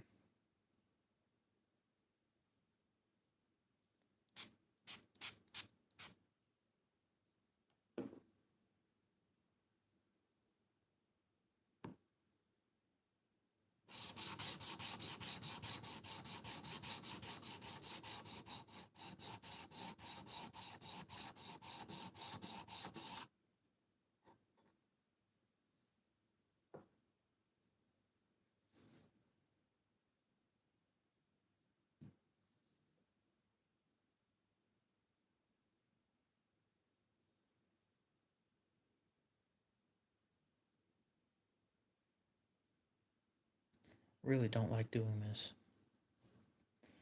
Yeah, the inside, now that it's as flat as it is around the pivot, the inside isn't going to change a whole lot. And since this is stuff that I was going to do anyway, I don't mind doing it on a live stream.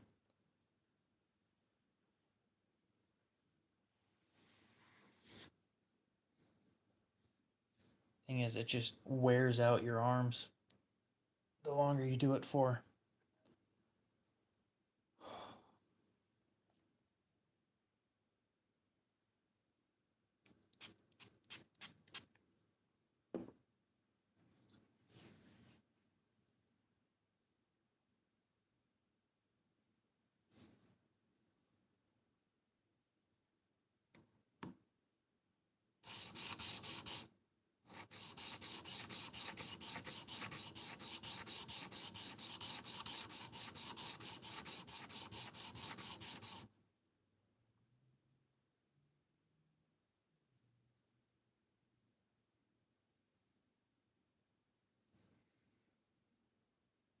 Yeah, I'd hate it if dwarfs kept building up on my stone.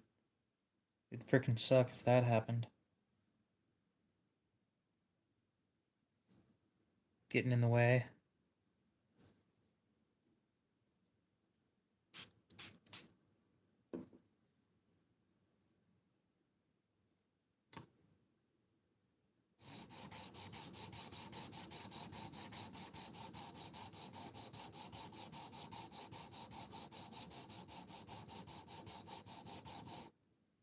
Yes, I get where you're going with that.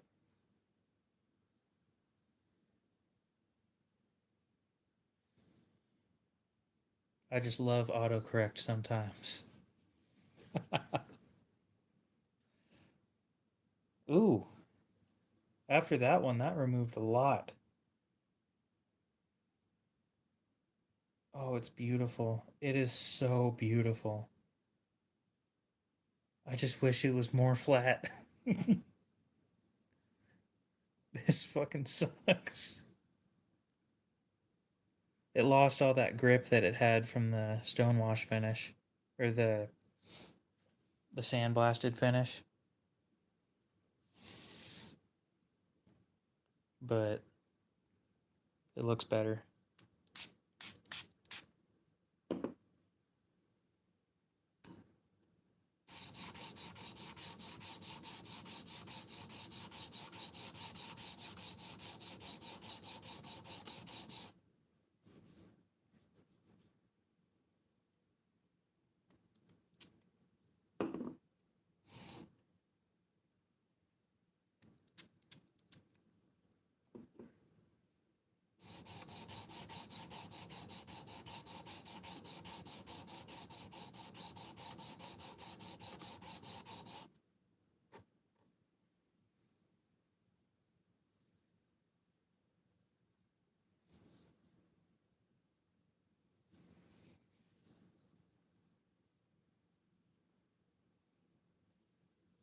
No.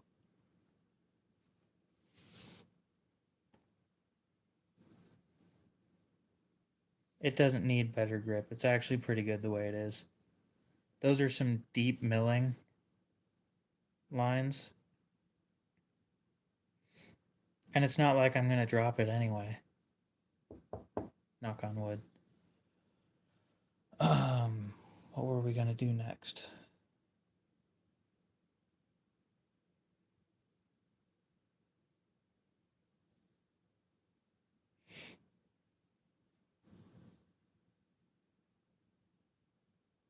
Oh, calipers.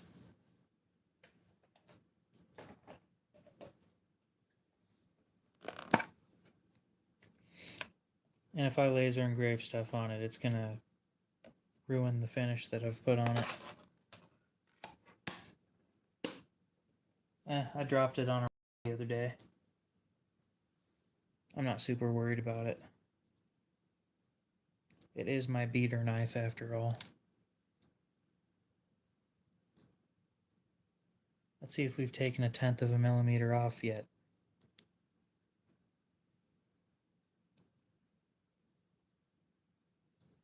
So it was 383, I think.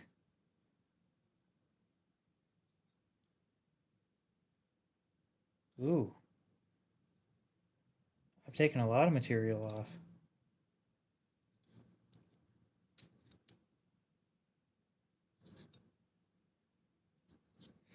This one's going to end up being thinner than a real Sabenza by like 0.1 millimeters or 0.01 millimeters.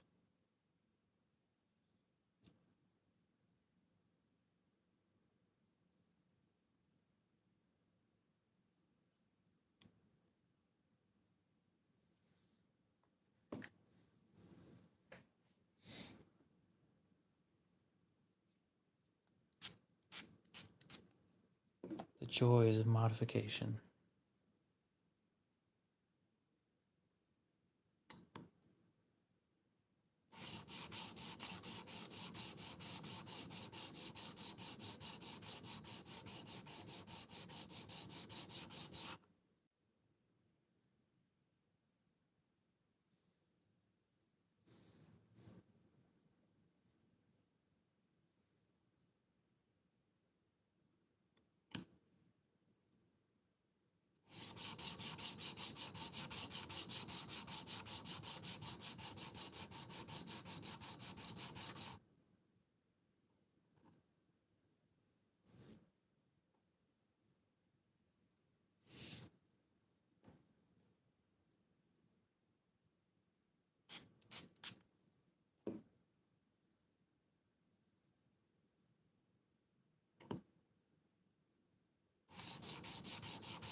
one day this thing will be done.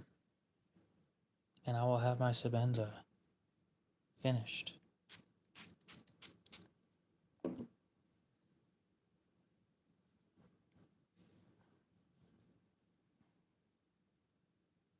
Yes, it messed with it a lot.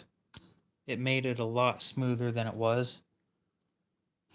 But you got to keep in mind, I'm not touching the factory scales.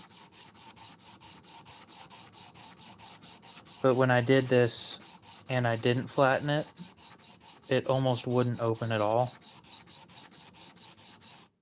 It took so much force to open it that I just about got bit multiple times. Now, the only reason why the action was affected on mine is because I put a backspacer on there, and that backspacer caused tolerance issues. But I wanted to keep the backspacer, so I modified the scale instead. It was one or the other.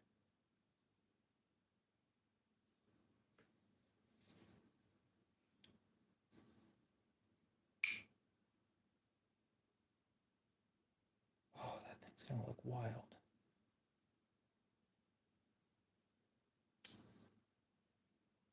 Now, I don't recommend doing this to your stock scale.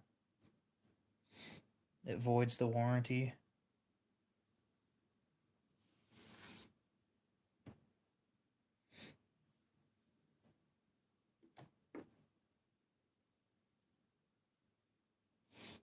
I don't know what my peen's gonna do with that.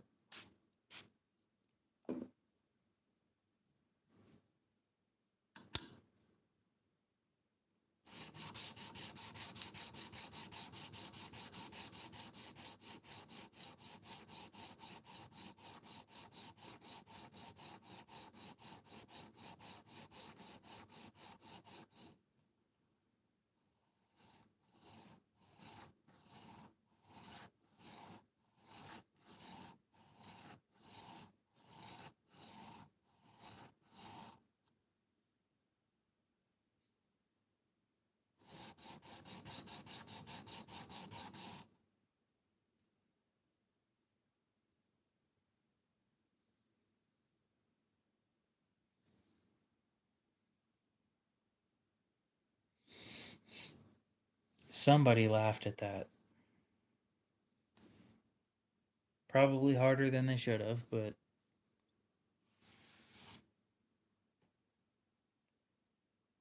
I'm not going to tell you not to laugh at my jokes.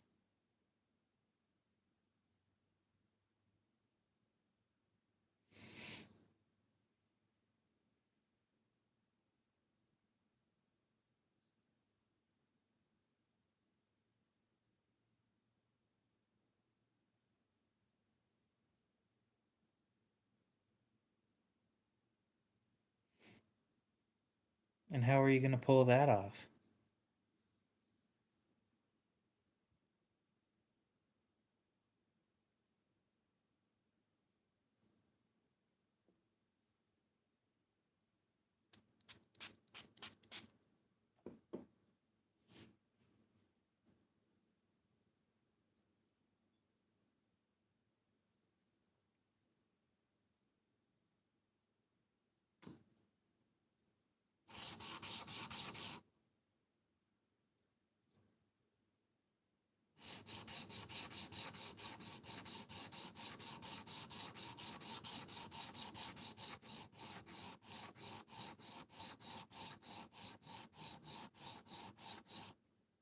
I didn't know that there was aftermarket support for the honey badger stuff. Never really looked, to be honest, because I don't own one.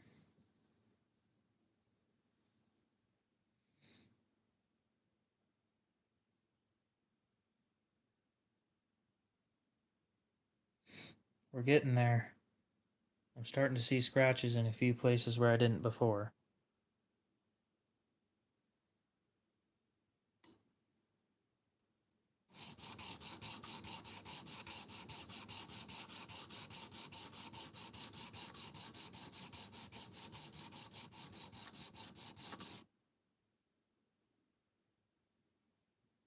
I don't know, man. Spyderco lightweights. A lot of those ones suck. And then there's Benchmade. Taking the cake on the most expensive garbage out there.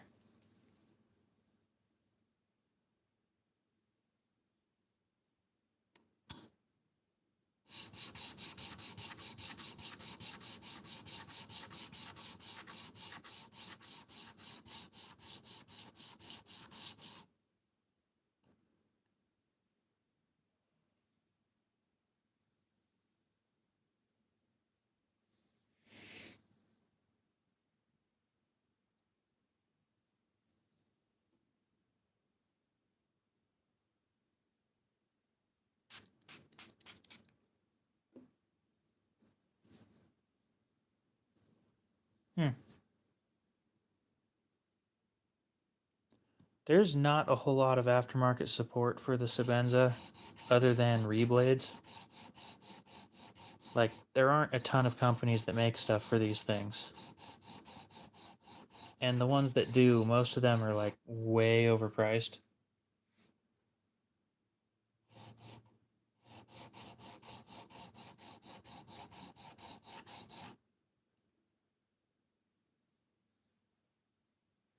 I think FRN as a handle material is just shit. And it's not, it has nothing to do with the company. It just has everything to do with that it's shit.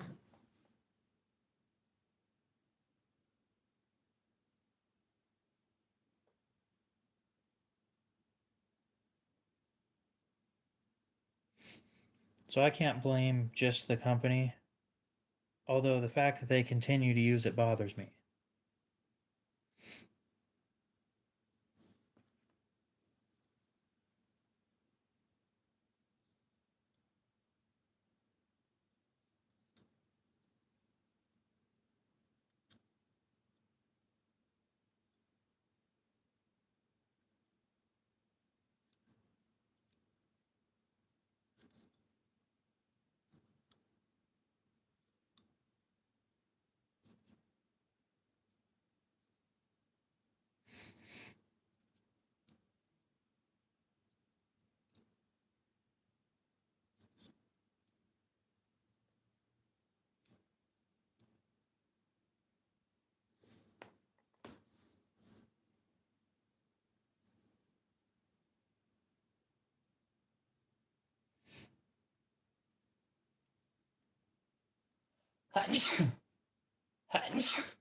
That's what I was waiting for. God damn.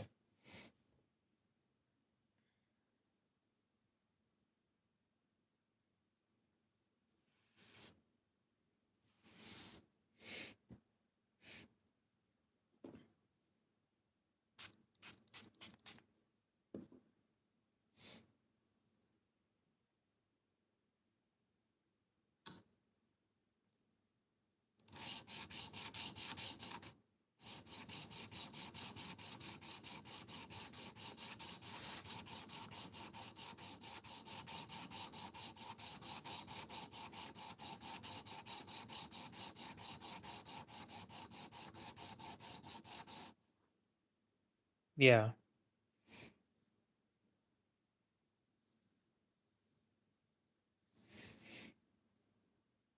that's just kind of how materials are.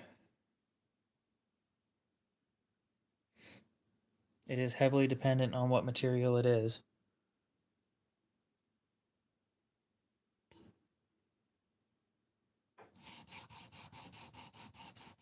I don't know why Benchmade calls it GFN. It's the same shit.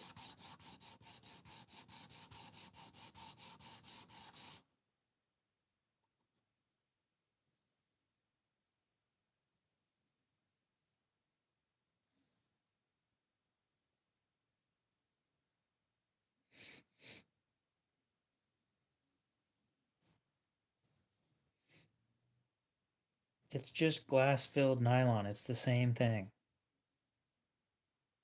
Ooh. Yeah, Spyderco uses FRN, but Benchmade, they use GFN. It is the same thing.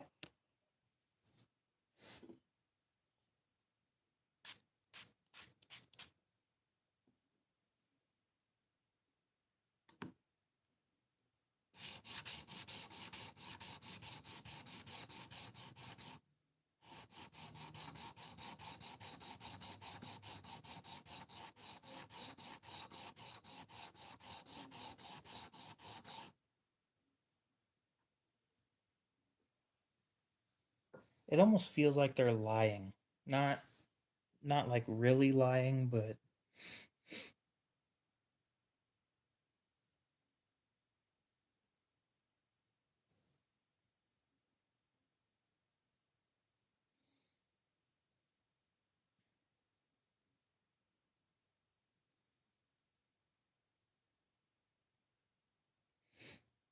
see, the problem with modifying a honey badger is you're still stuck with 8CR. Maybe D2, but you're dropping all this money on a knife that's still got that budget blade steel.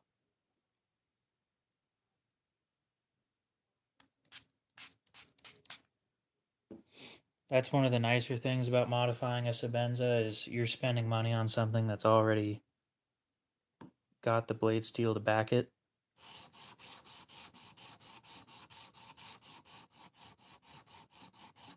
Same thing with a lot of Spydercos.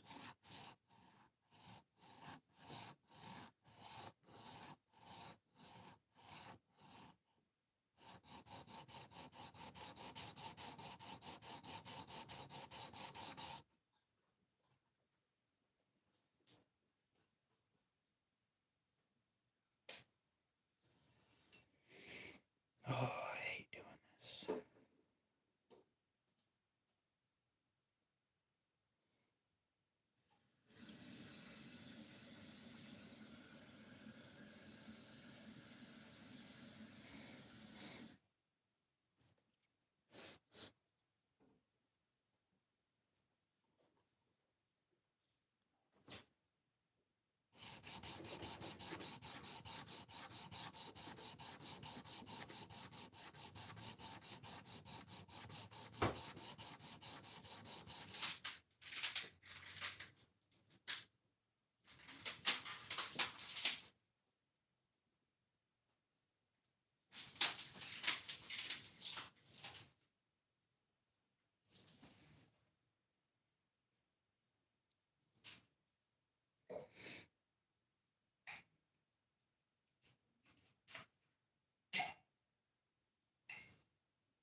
You know, I keep saying we're almost done.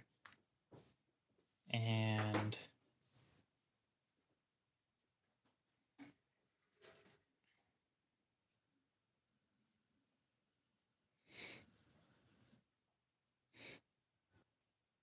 I think it's a good 40% more. Or other knives with similar materials are 40% less, I guess is the right way of putting it.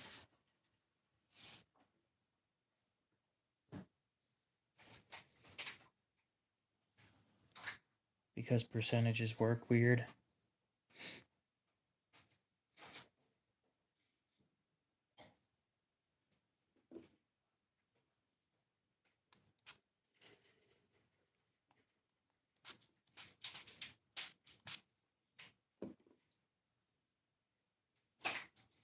That's fair.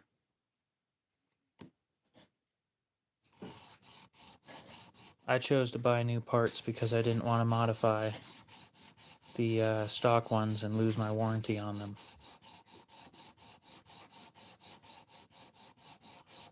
So this way, by doing this, I keep the lifetime warranty that it has, and I still get some nice aesthetics out of it. It just takes forever. Not only did it take like 10 days for them to show up, but now it's taken probably about an hour and 10 minutes to get this thing like this.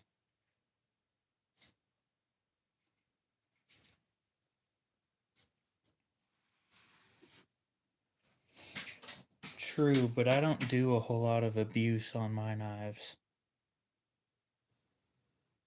I do regular use, because I'll bring a beater knife if I'm gonna, an actual beater, if I'm gonna mistreat it.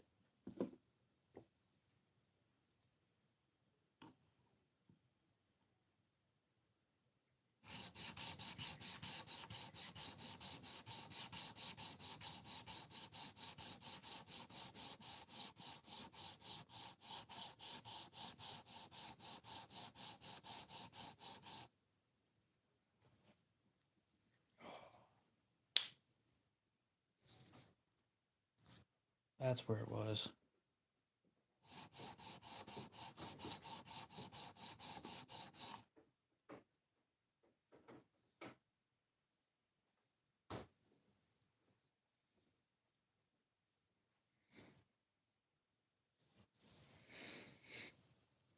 I almost want to take a break for a couple days from doing this, because this sucks.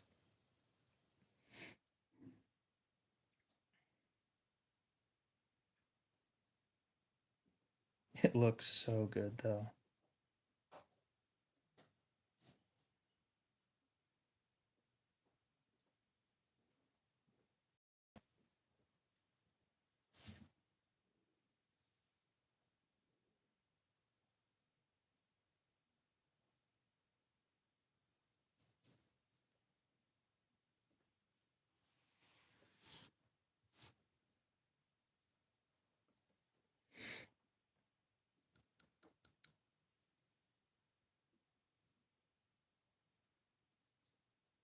Sure, I'll agree with that.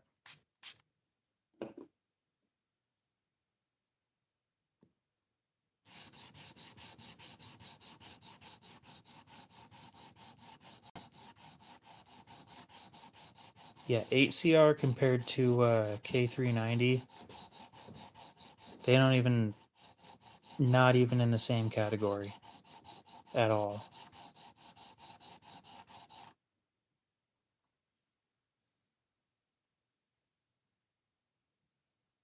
Not even close. But I get where you're going with that. The people who say that performance or steel doesn't change the performance that much are like way wrong.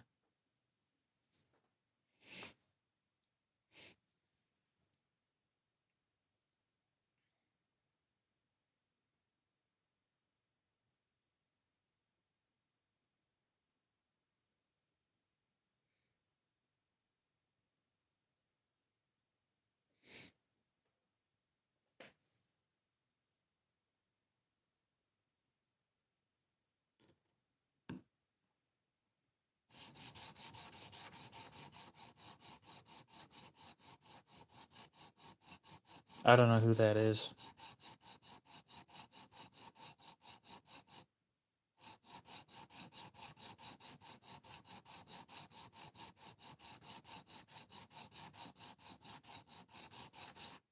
I'll be honest, when I end up with a ZT,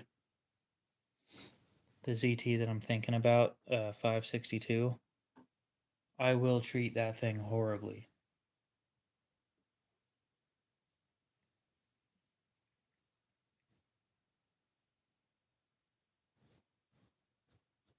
That's just the way that it's going to be treated. That's, I'm not going to lie to you guys about it. I'm not going to treat it well.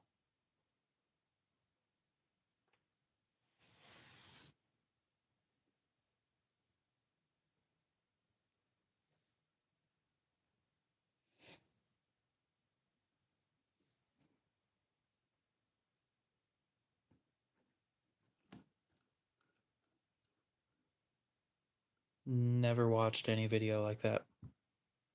I don't do stuff with Swiss Army knives.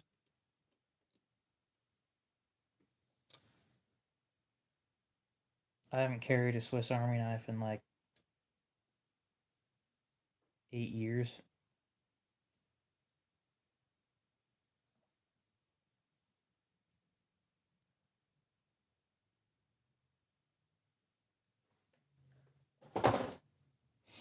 So I'll be honest, I probably don't know his name.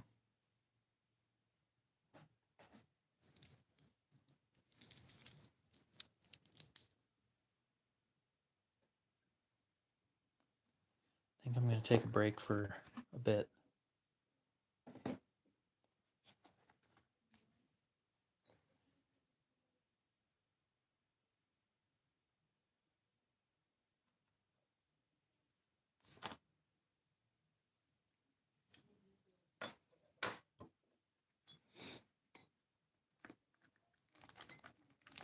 Test and see how smooth it is now. Yep.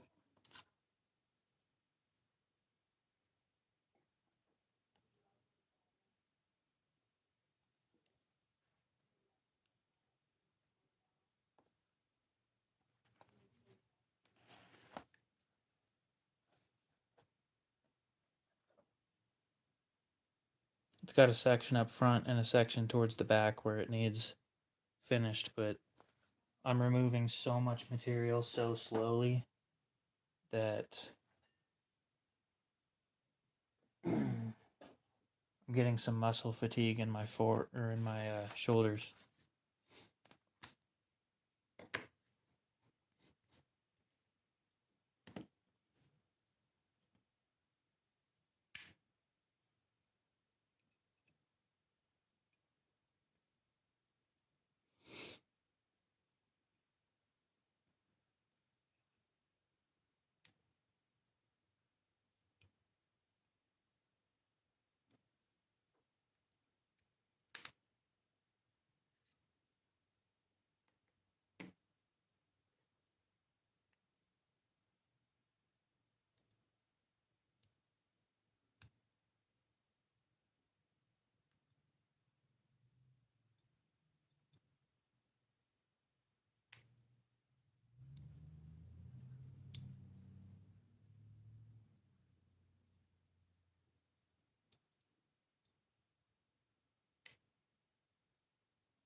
Yeah, I've tried it.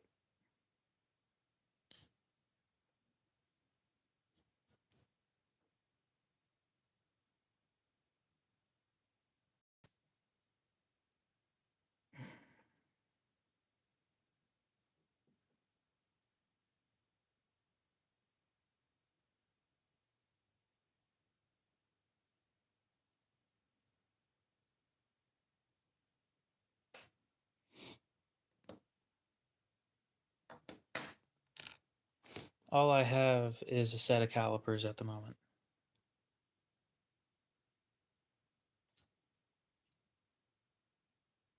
$379. This is $380. And this up here is $379. Oh, $380. So yeah. The sections that need material removed are $379 and $378. It's a little uneven. This side has a little more material removed than back here, which that's what happens when you're doing a hand rubbed finish. Unfortunately, there's nothing that can be done about that.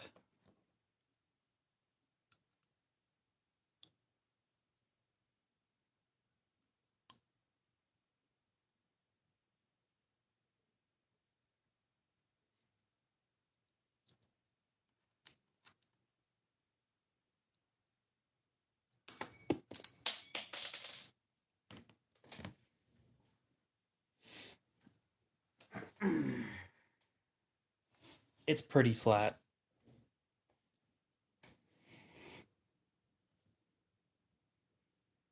It's flat enough for what I'm doing at the moment.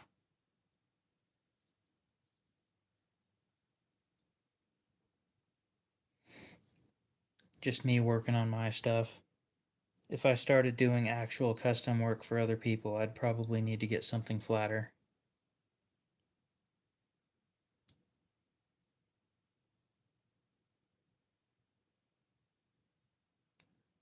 But it's within spec of me being happy. So,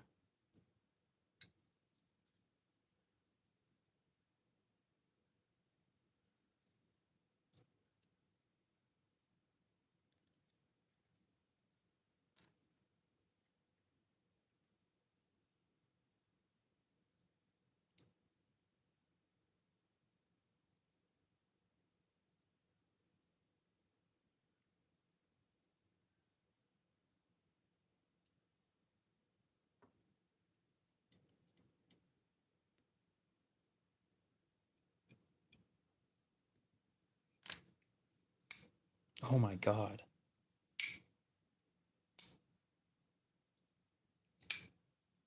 It is so much smoother.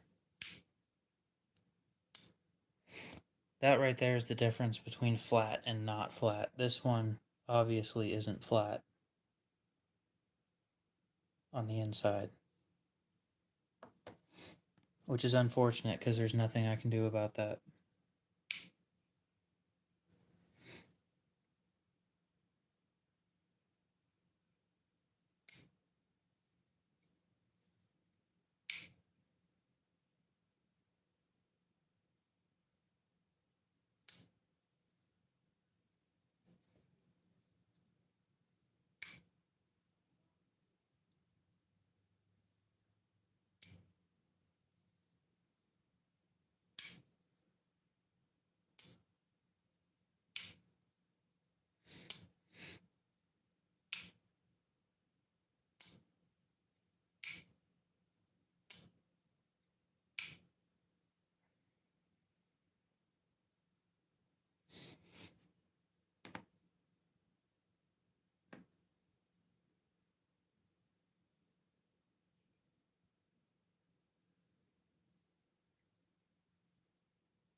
I'm happy with that for now. I'll continue another day. Or we'll just do that over time because it'll get scratches over time.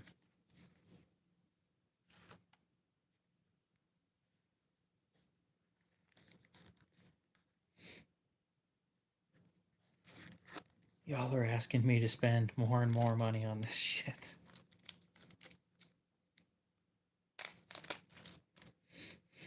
One of these days, I'll take this a little more seriously.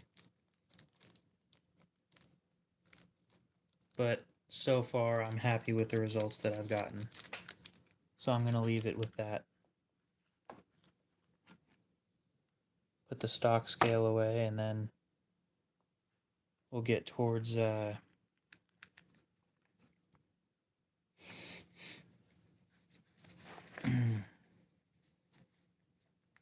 it'll all work out great.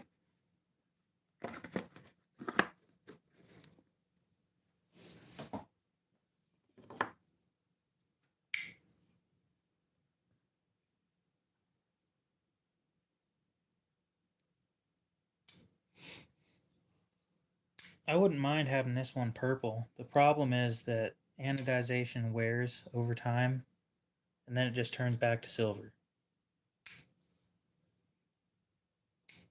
So, why bother, is my question. Does this even fit in here?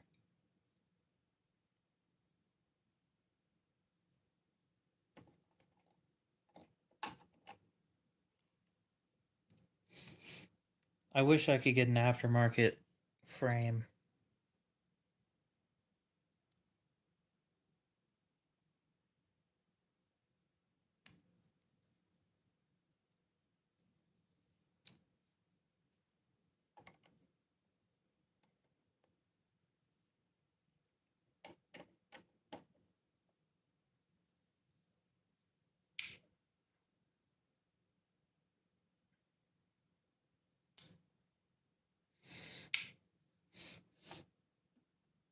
Lightning ammo wears off over time.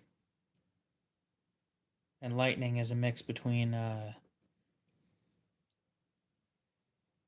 wait, no, that's not. That is heat anodized. Lightning anodization is heat anodized and it wears off.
I need to look up what a tool is called.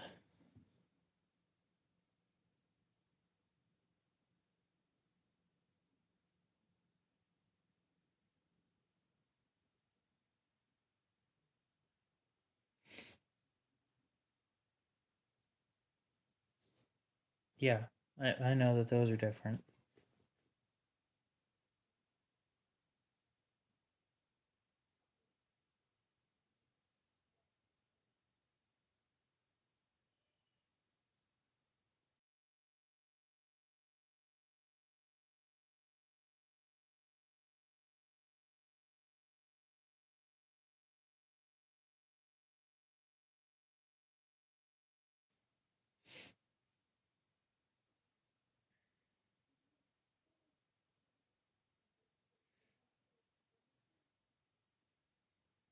So we're looking for a half round file.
All right, now that everybody's not being freaking loud, um, I wouldn't mind having a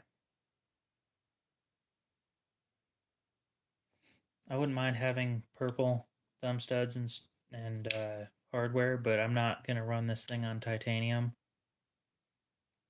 because titanium's too soft. As for the scale set me back $20, and I got it from AliExpress. $20 was including shipping. Just know that you'll need like an hour of flattening on the inner side of the scale for it to be flat enough to work.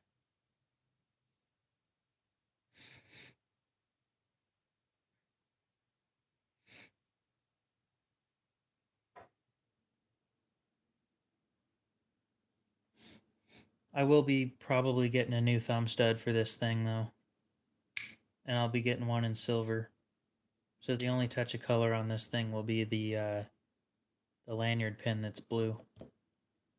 I'll be right back. I'm gonna see if I can find a half round file in my tool bag.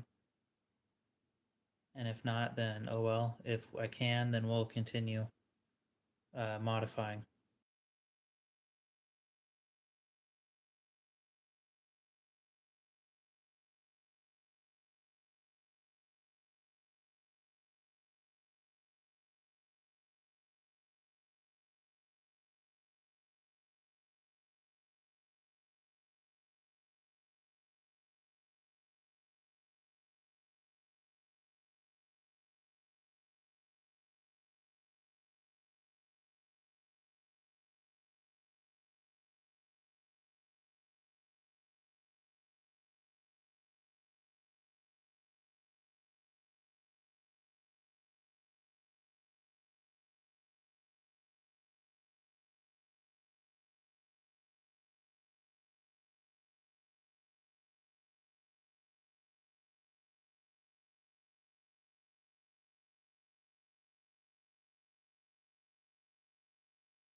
Maybe.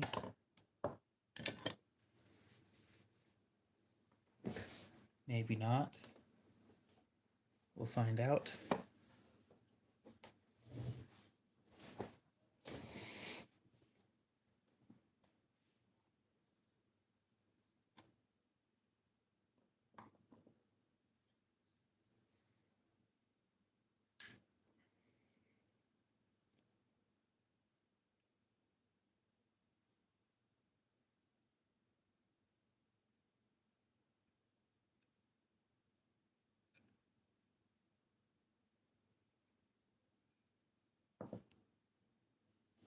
Maybe. This isn't looking terrible.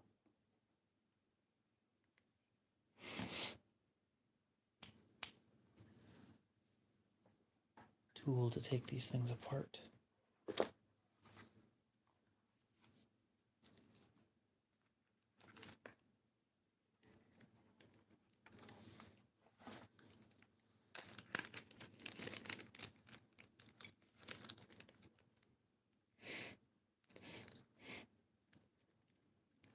I don't know, I think that that's going to be too big and this one's going to be too small.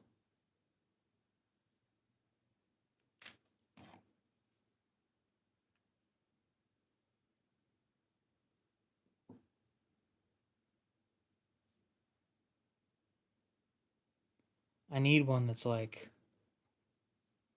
half as thick as this, or half as wide. And I'm not worried about how aggressive it is because once I'm done with the filing, I'll just put some sandpaper on that side and redo the finish with sandpaper.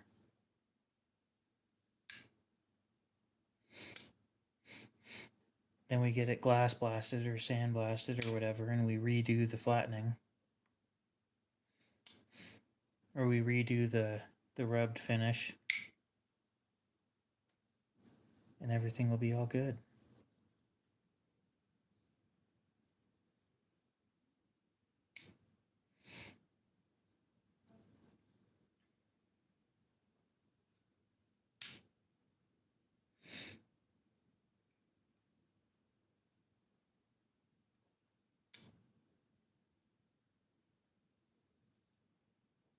They did a really good job at copying the real deal on these.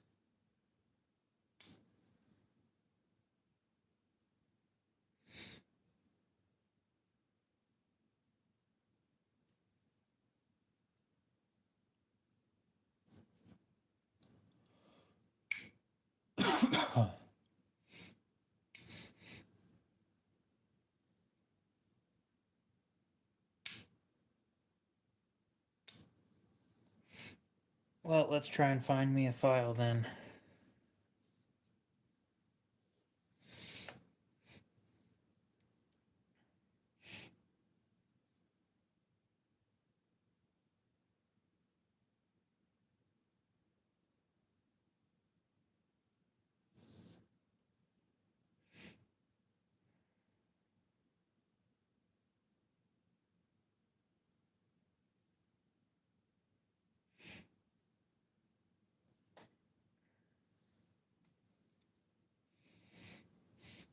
Yeah, I don't care if it cuts slow. I want it to cut fast, but yeah.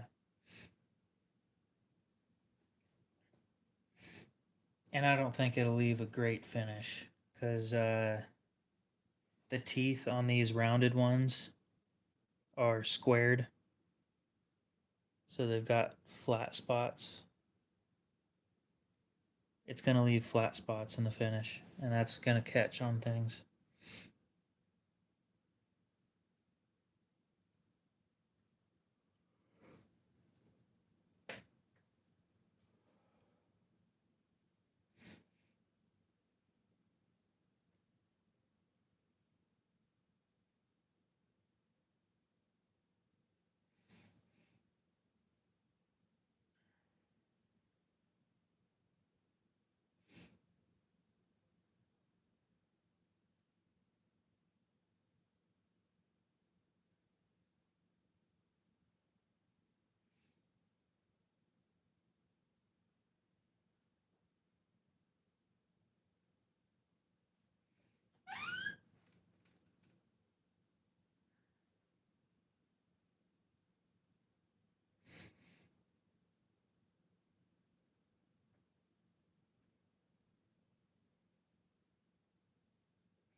I'd do this with a Dremel if titanium didn't catch on to things as much.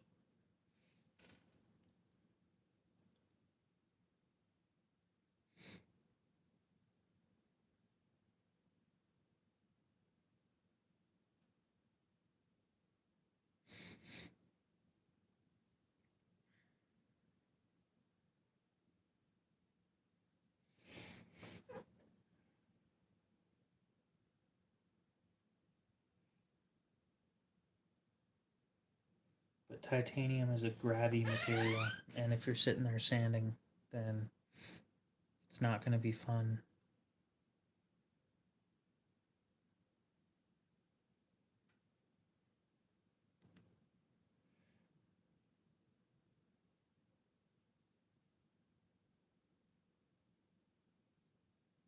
Well, I blew up my Dremel, so I do, but I don't have a Dremel anymore.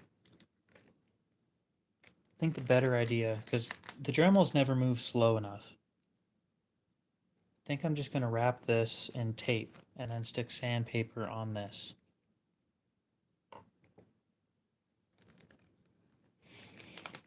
And we'll do that. Because that seems like a pretty decent idea.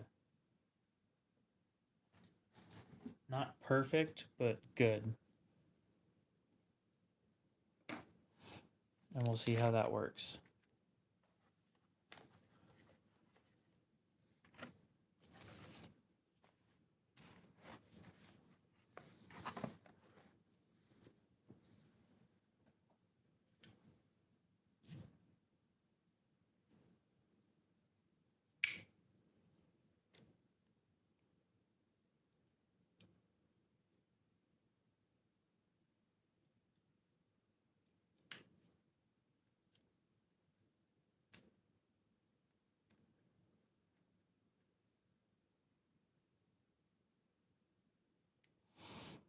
I'm scared of it, since this is a round section, I'm scared that the barrel is going to grab on and then rip around.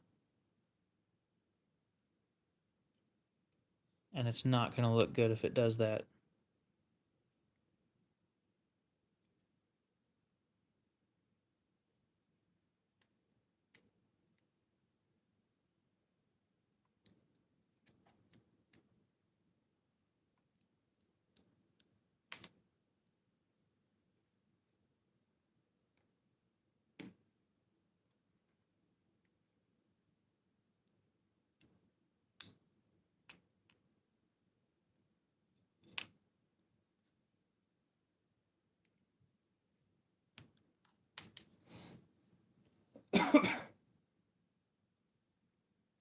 I had one Dremel and broke it.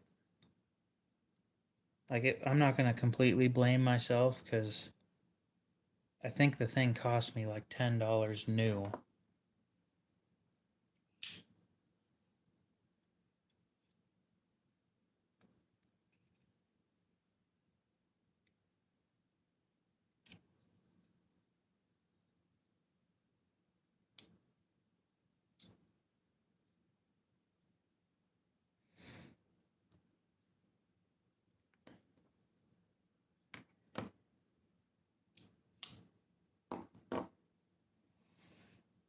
So, and it was variable speed, and it was a pretty decent thing for $10, but now they're like 30.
Yeah, you can. It's just the one that I got isn't cheap anymore. Or at least I don't think it is. It's been a while since I've looked.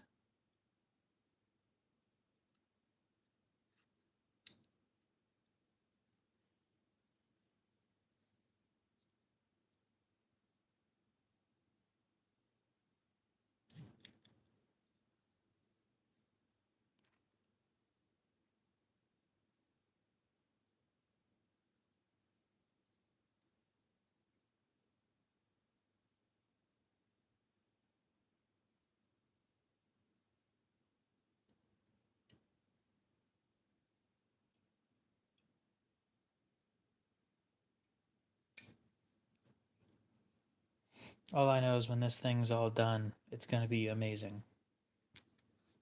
And I will be happy with it.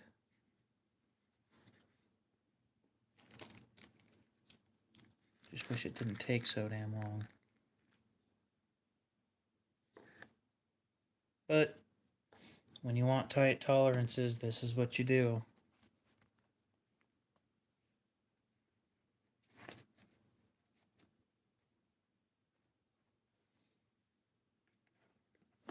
Yeah, the one I was talking about was Chicago Electric from Harbor Freight for like 10 or 11 bucks back in the day. And it's just not that cheap anymore.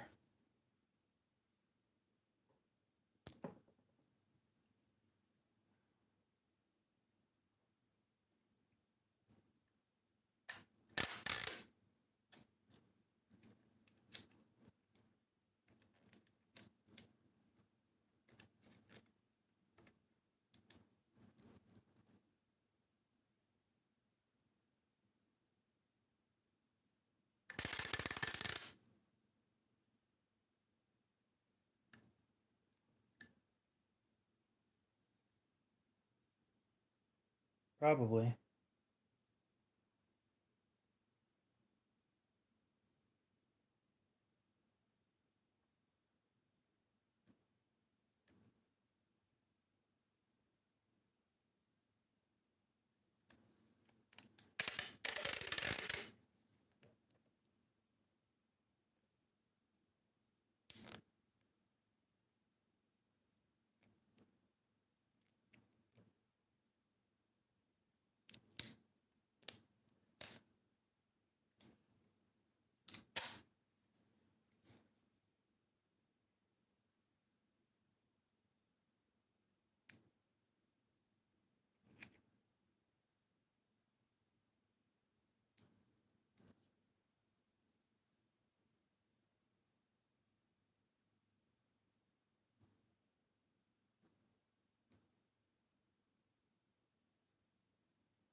Actually, I think this might work out well.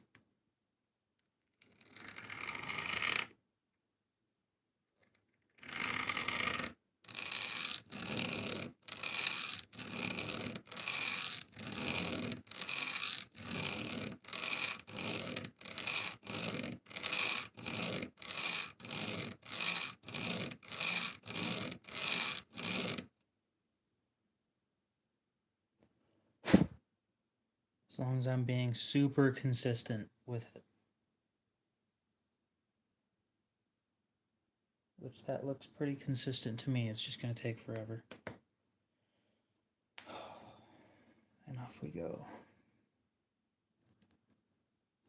Which means this tape was pointless.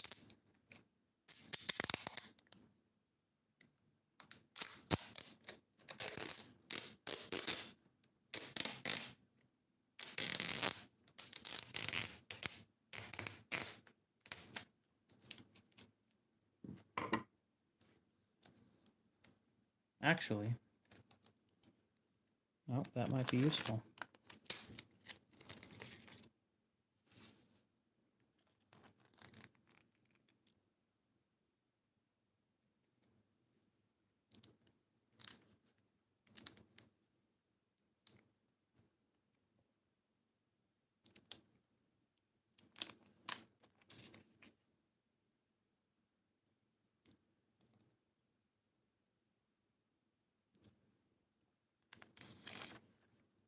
Grab an X-Acto knife. One of the sharp blades. Gimme. You piece of shit. Gimme.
All right, we'll see you later, Todd. You have a good one.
You'll see.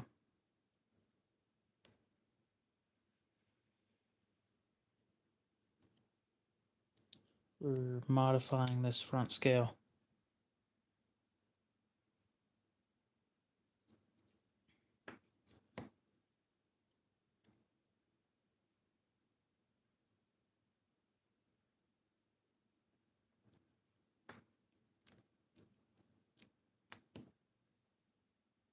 Now, I'm not sure if this is going to help at all with protecting the rest of the scale, but we'll see.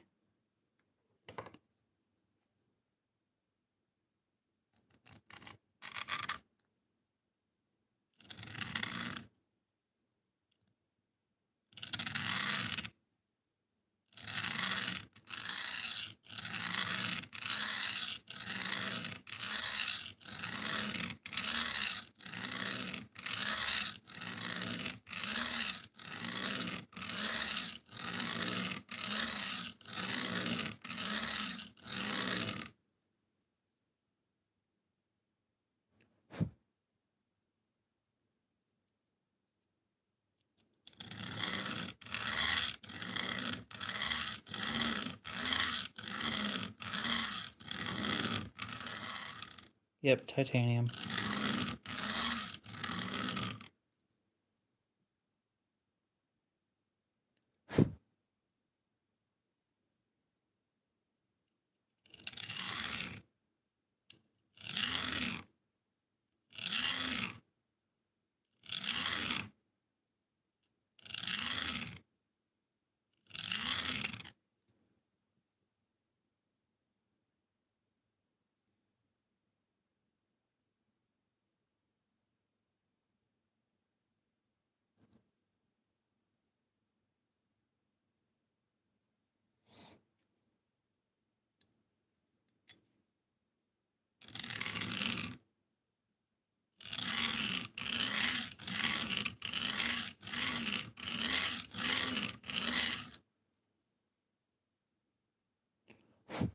You know what I might be able to do?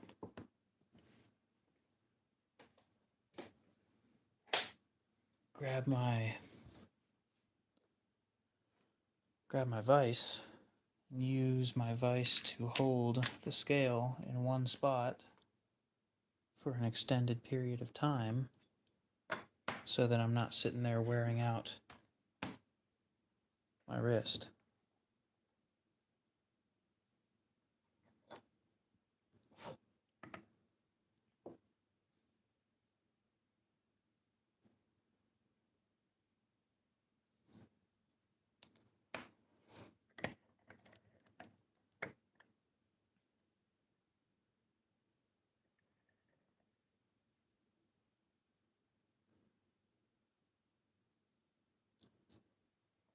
Greg, how's it going?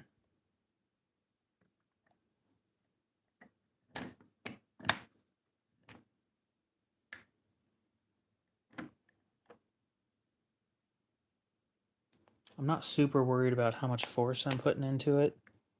I'm more worried about consistency. So it doesn't matter if this takes forever, as long as it gets done right.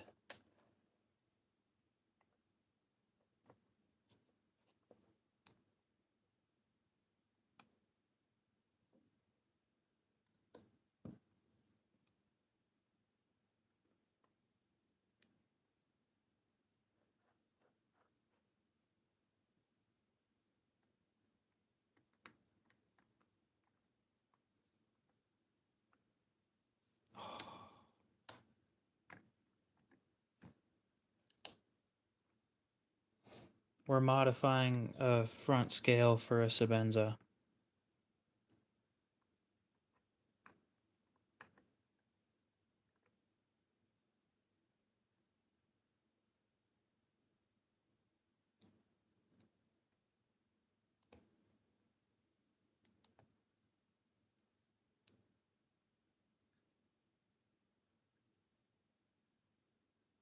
Do I have anything of similar size I can stick in the other side?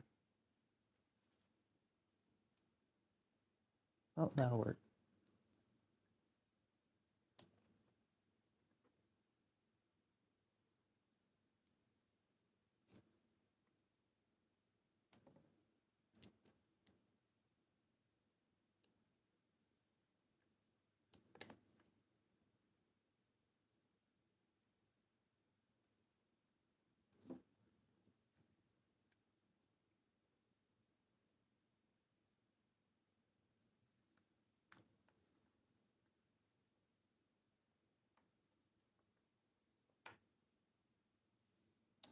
I've got to turn this.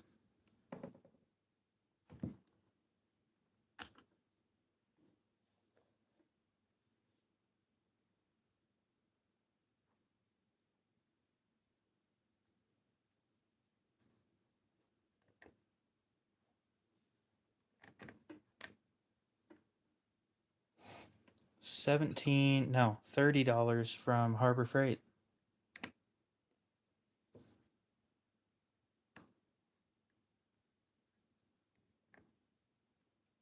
I think they're 35 now, but they were 30 when I got it.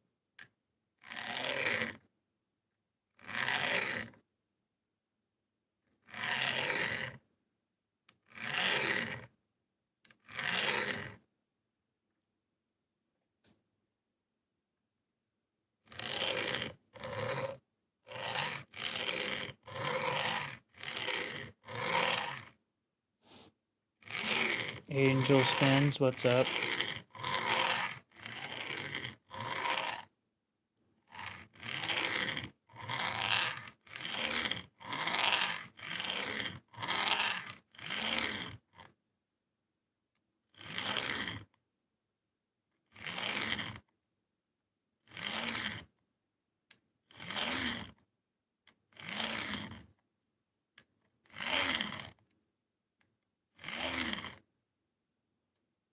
A Sabenza scale.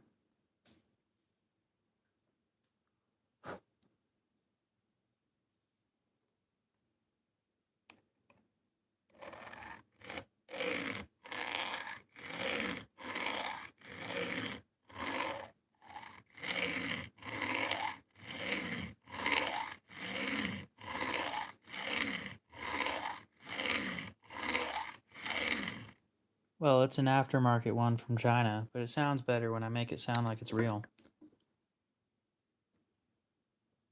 Ooh, titanium bits.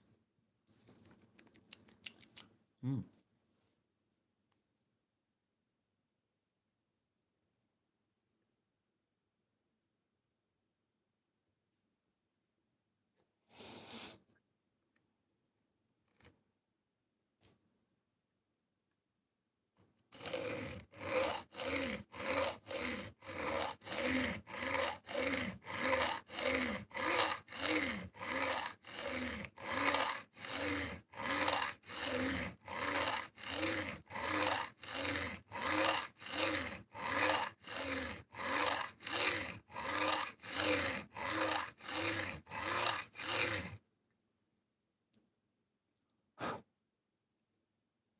So far, this scale has gone through, I think, 3.5 hours of modification.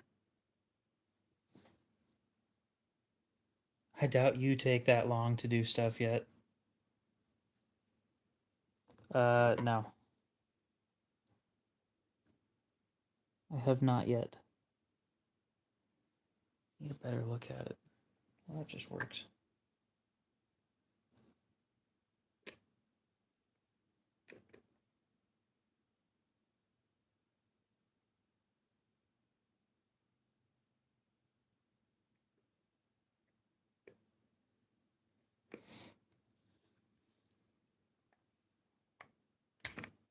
You know I have a Whatnot account, right? Like, I've had it for a while. I just never did anything with it.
Yeah. My backspacer on my Sabenza took 2. The previous one took about 30 minutes, but of course the second one just had to take forever.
You know, one of the benefits of sharpening so often is holding my arm in one place is really easy.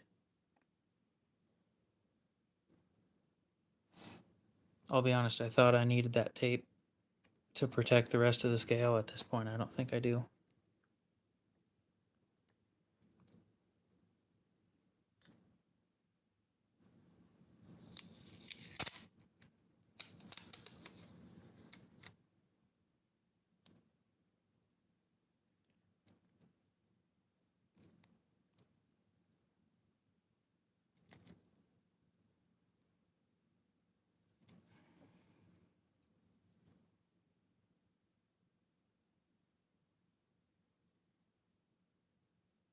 Okay, this is gonna leave a cool finish.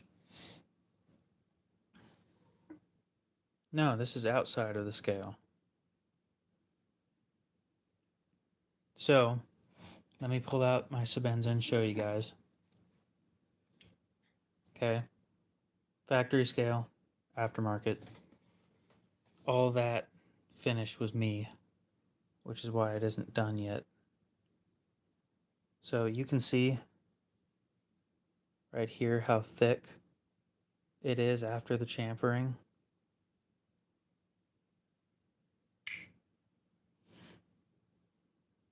And then on this one, the chamfering goes deeper. So it makes it really easy to hit the side of the thumb stud instead of the top.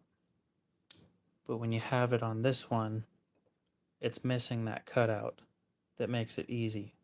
So what I'm doing is making that cutout.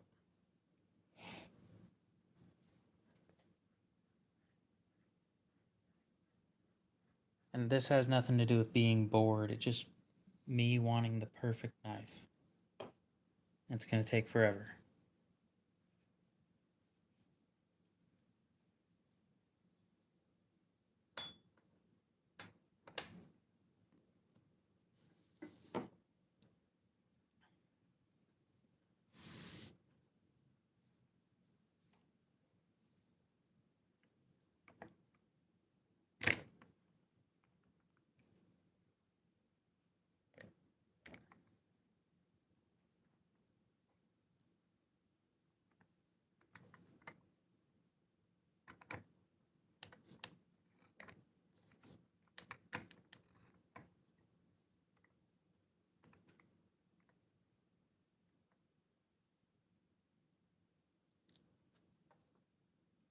Thank you.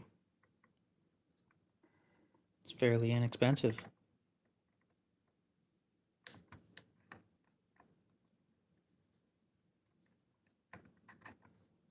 Meteorite is heavy, and I like titanium.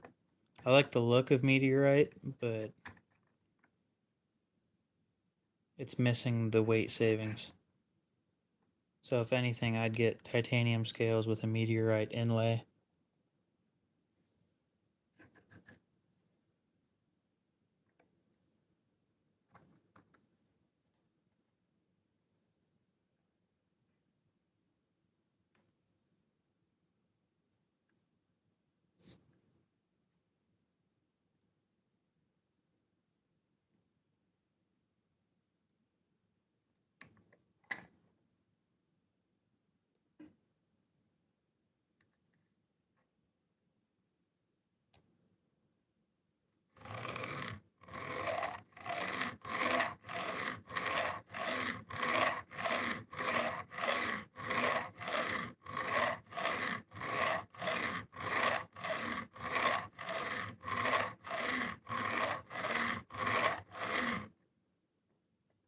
I think it's supposed to be like a watchmaker's vise, but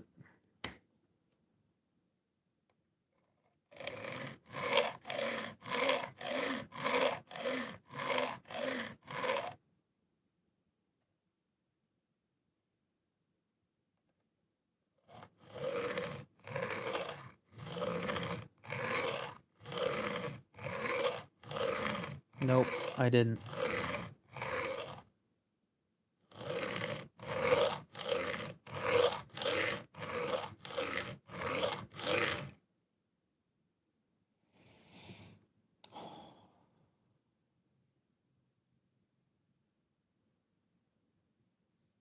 Maybe later.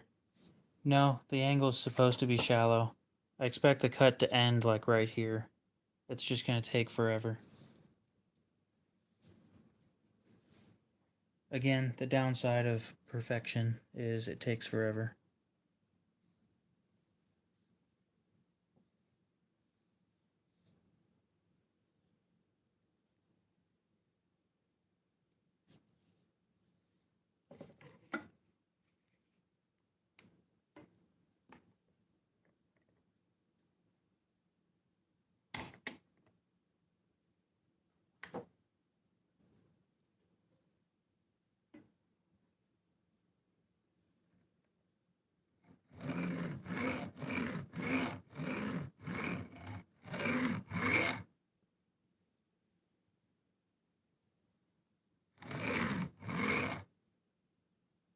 God damn. I don't know what that is.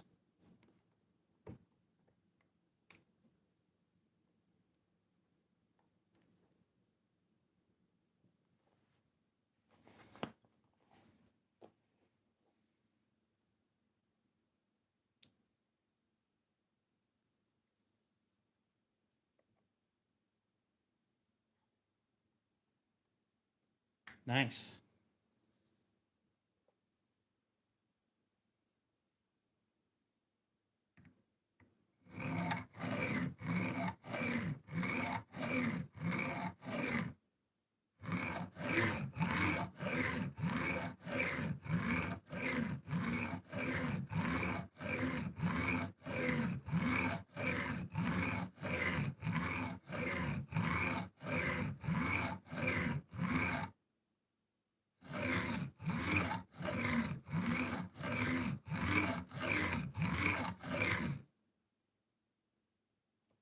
So do you just buy aftermarket parts and put them on stuff, or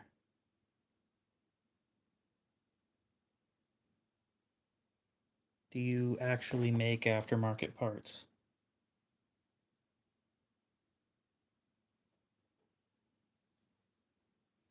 Not really. Pearl's too soft. Like mother of pearl, too soft. We're getting there.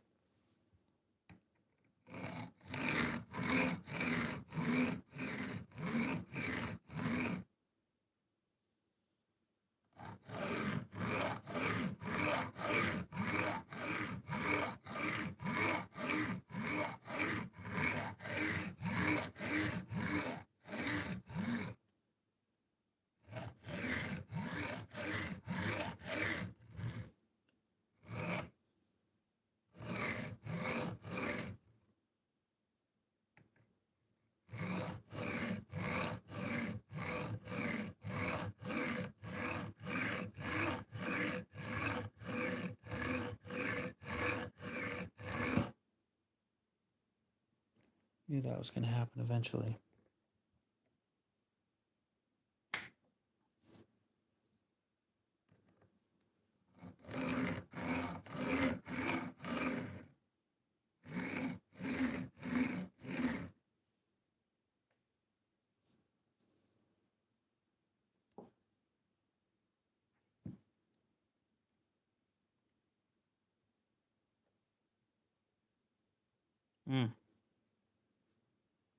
Well, make sure you don't get stuff that dries too quick, or else it gets too hot and does weird stuff.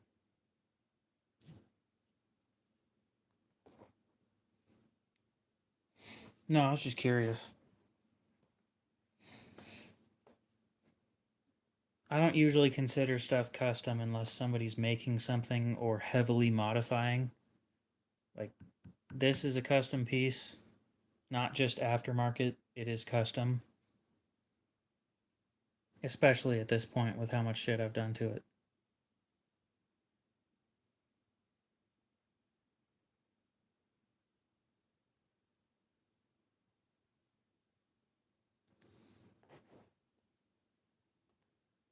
Good for you.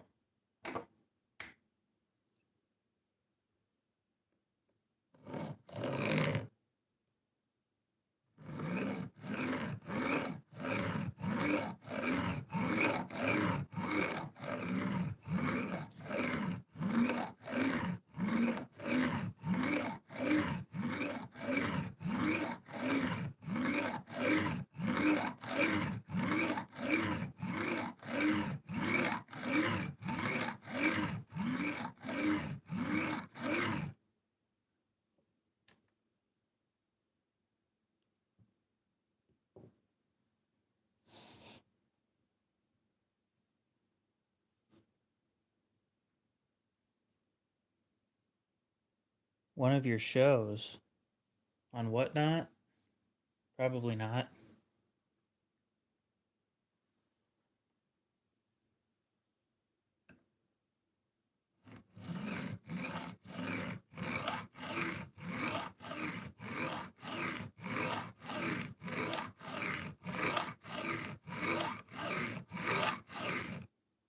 And the reason why is because I don't plan on buying anything.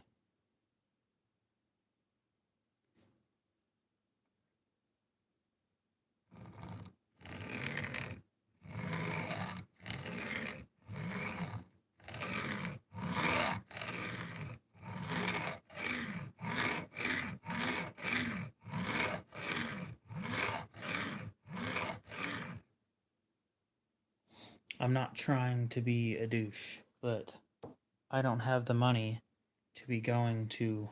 I don't even go to almost anybody else's lives anyway. The only other live I go to is Knives, I guess, and I don't even do that all the time. I'm usually off doing other stuff.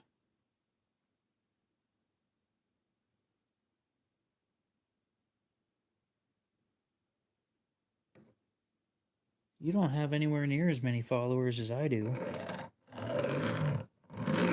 When you get to have any amount of followers, then you'll start worrying about your address too.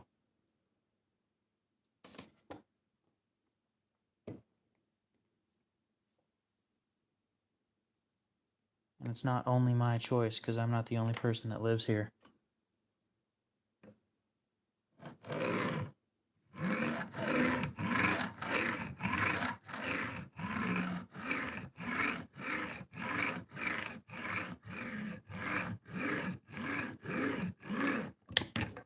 Ooh.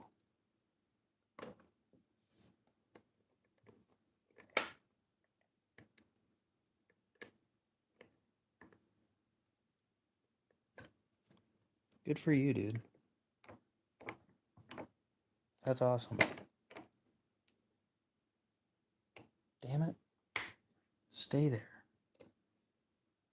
Fucking piece of shit.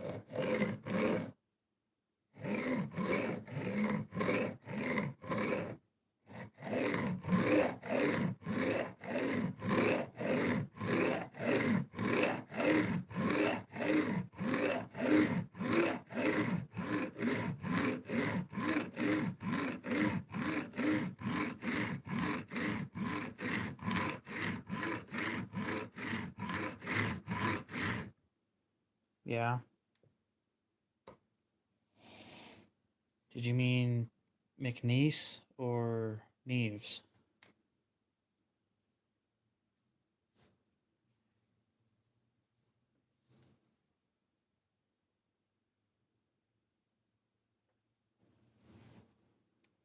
McNeves.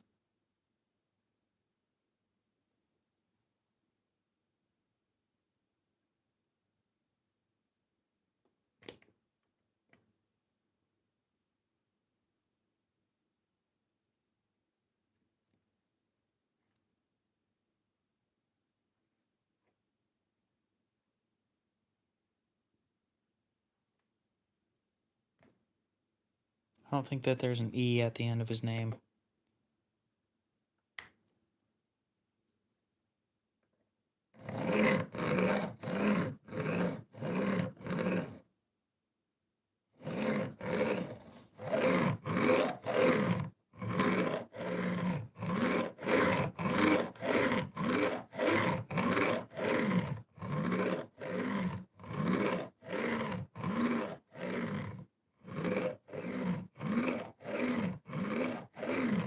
Maybe your phone won't let you do it because you were spelling it wrong. I know you're spelling it wrong, but I don't know what you're trying to spell. Basically autocorrect 100% of the time.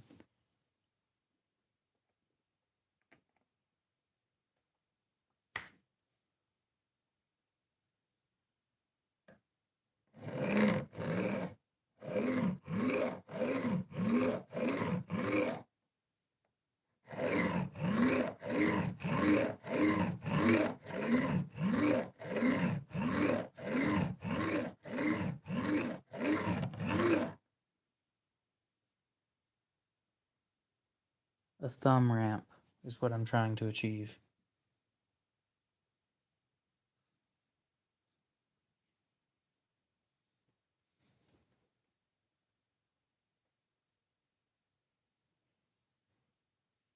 It looks all right, but it's not finished.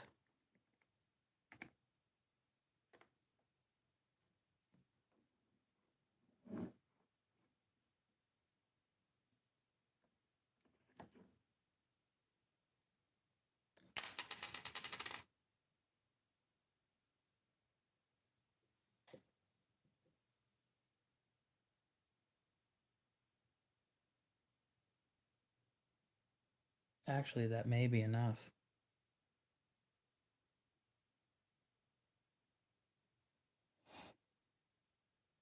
That'd be cool if that was enough.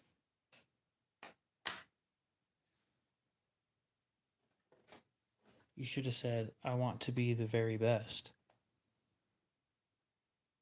That no one ever was.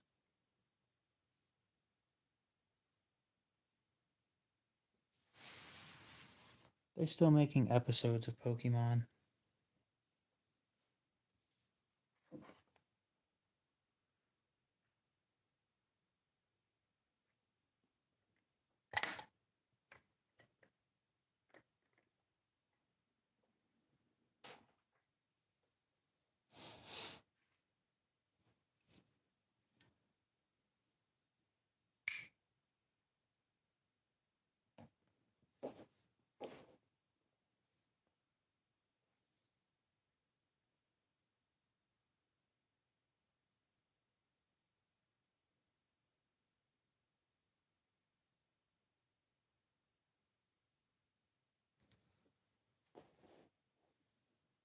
And I don't need a pinky. I think I already said that. I don't need a pinky ramp.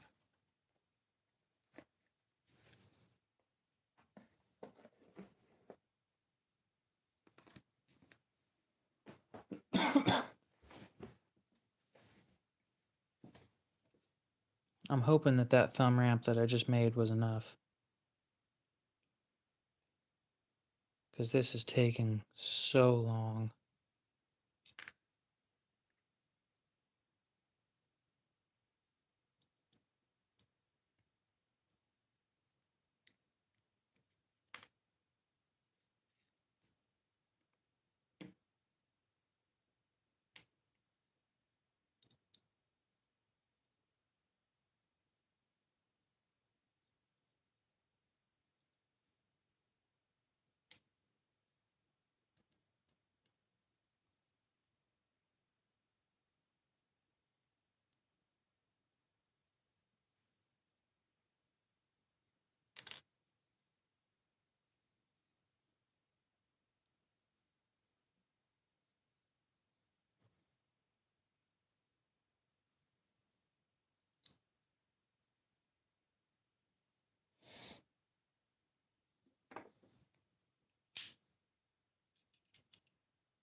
God, I swear every time I take this thing apart, it's harder than the last time.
It's better.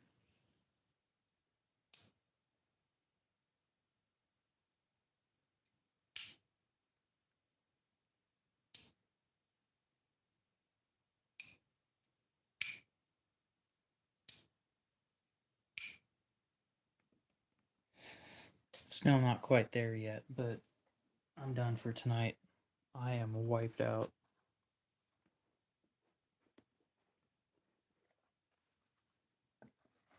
And it seems like the people watching are done with me too.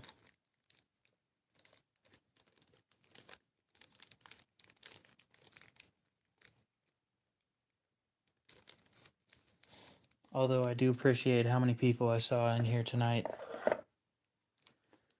Just a nice little reminder that the channel isn't completely dead.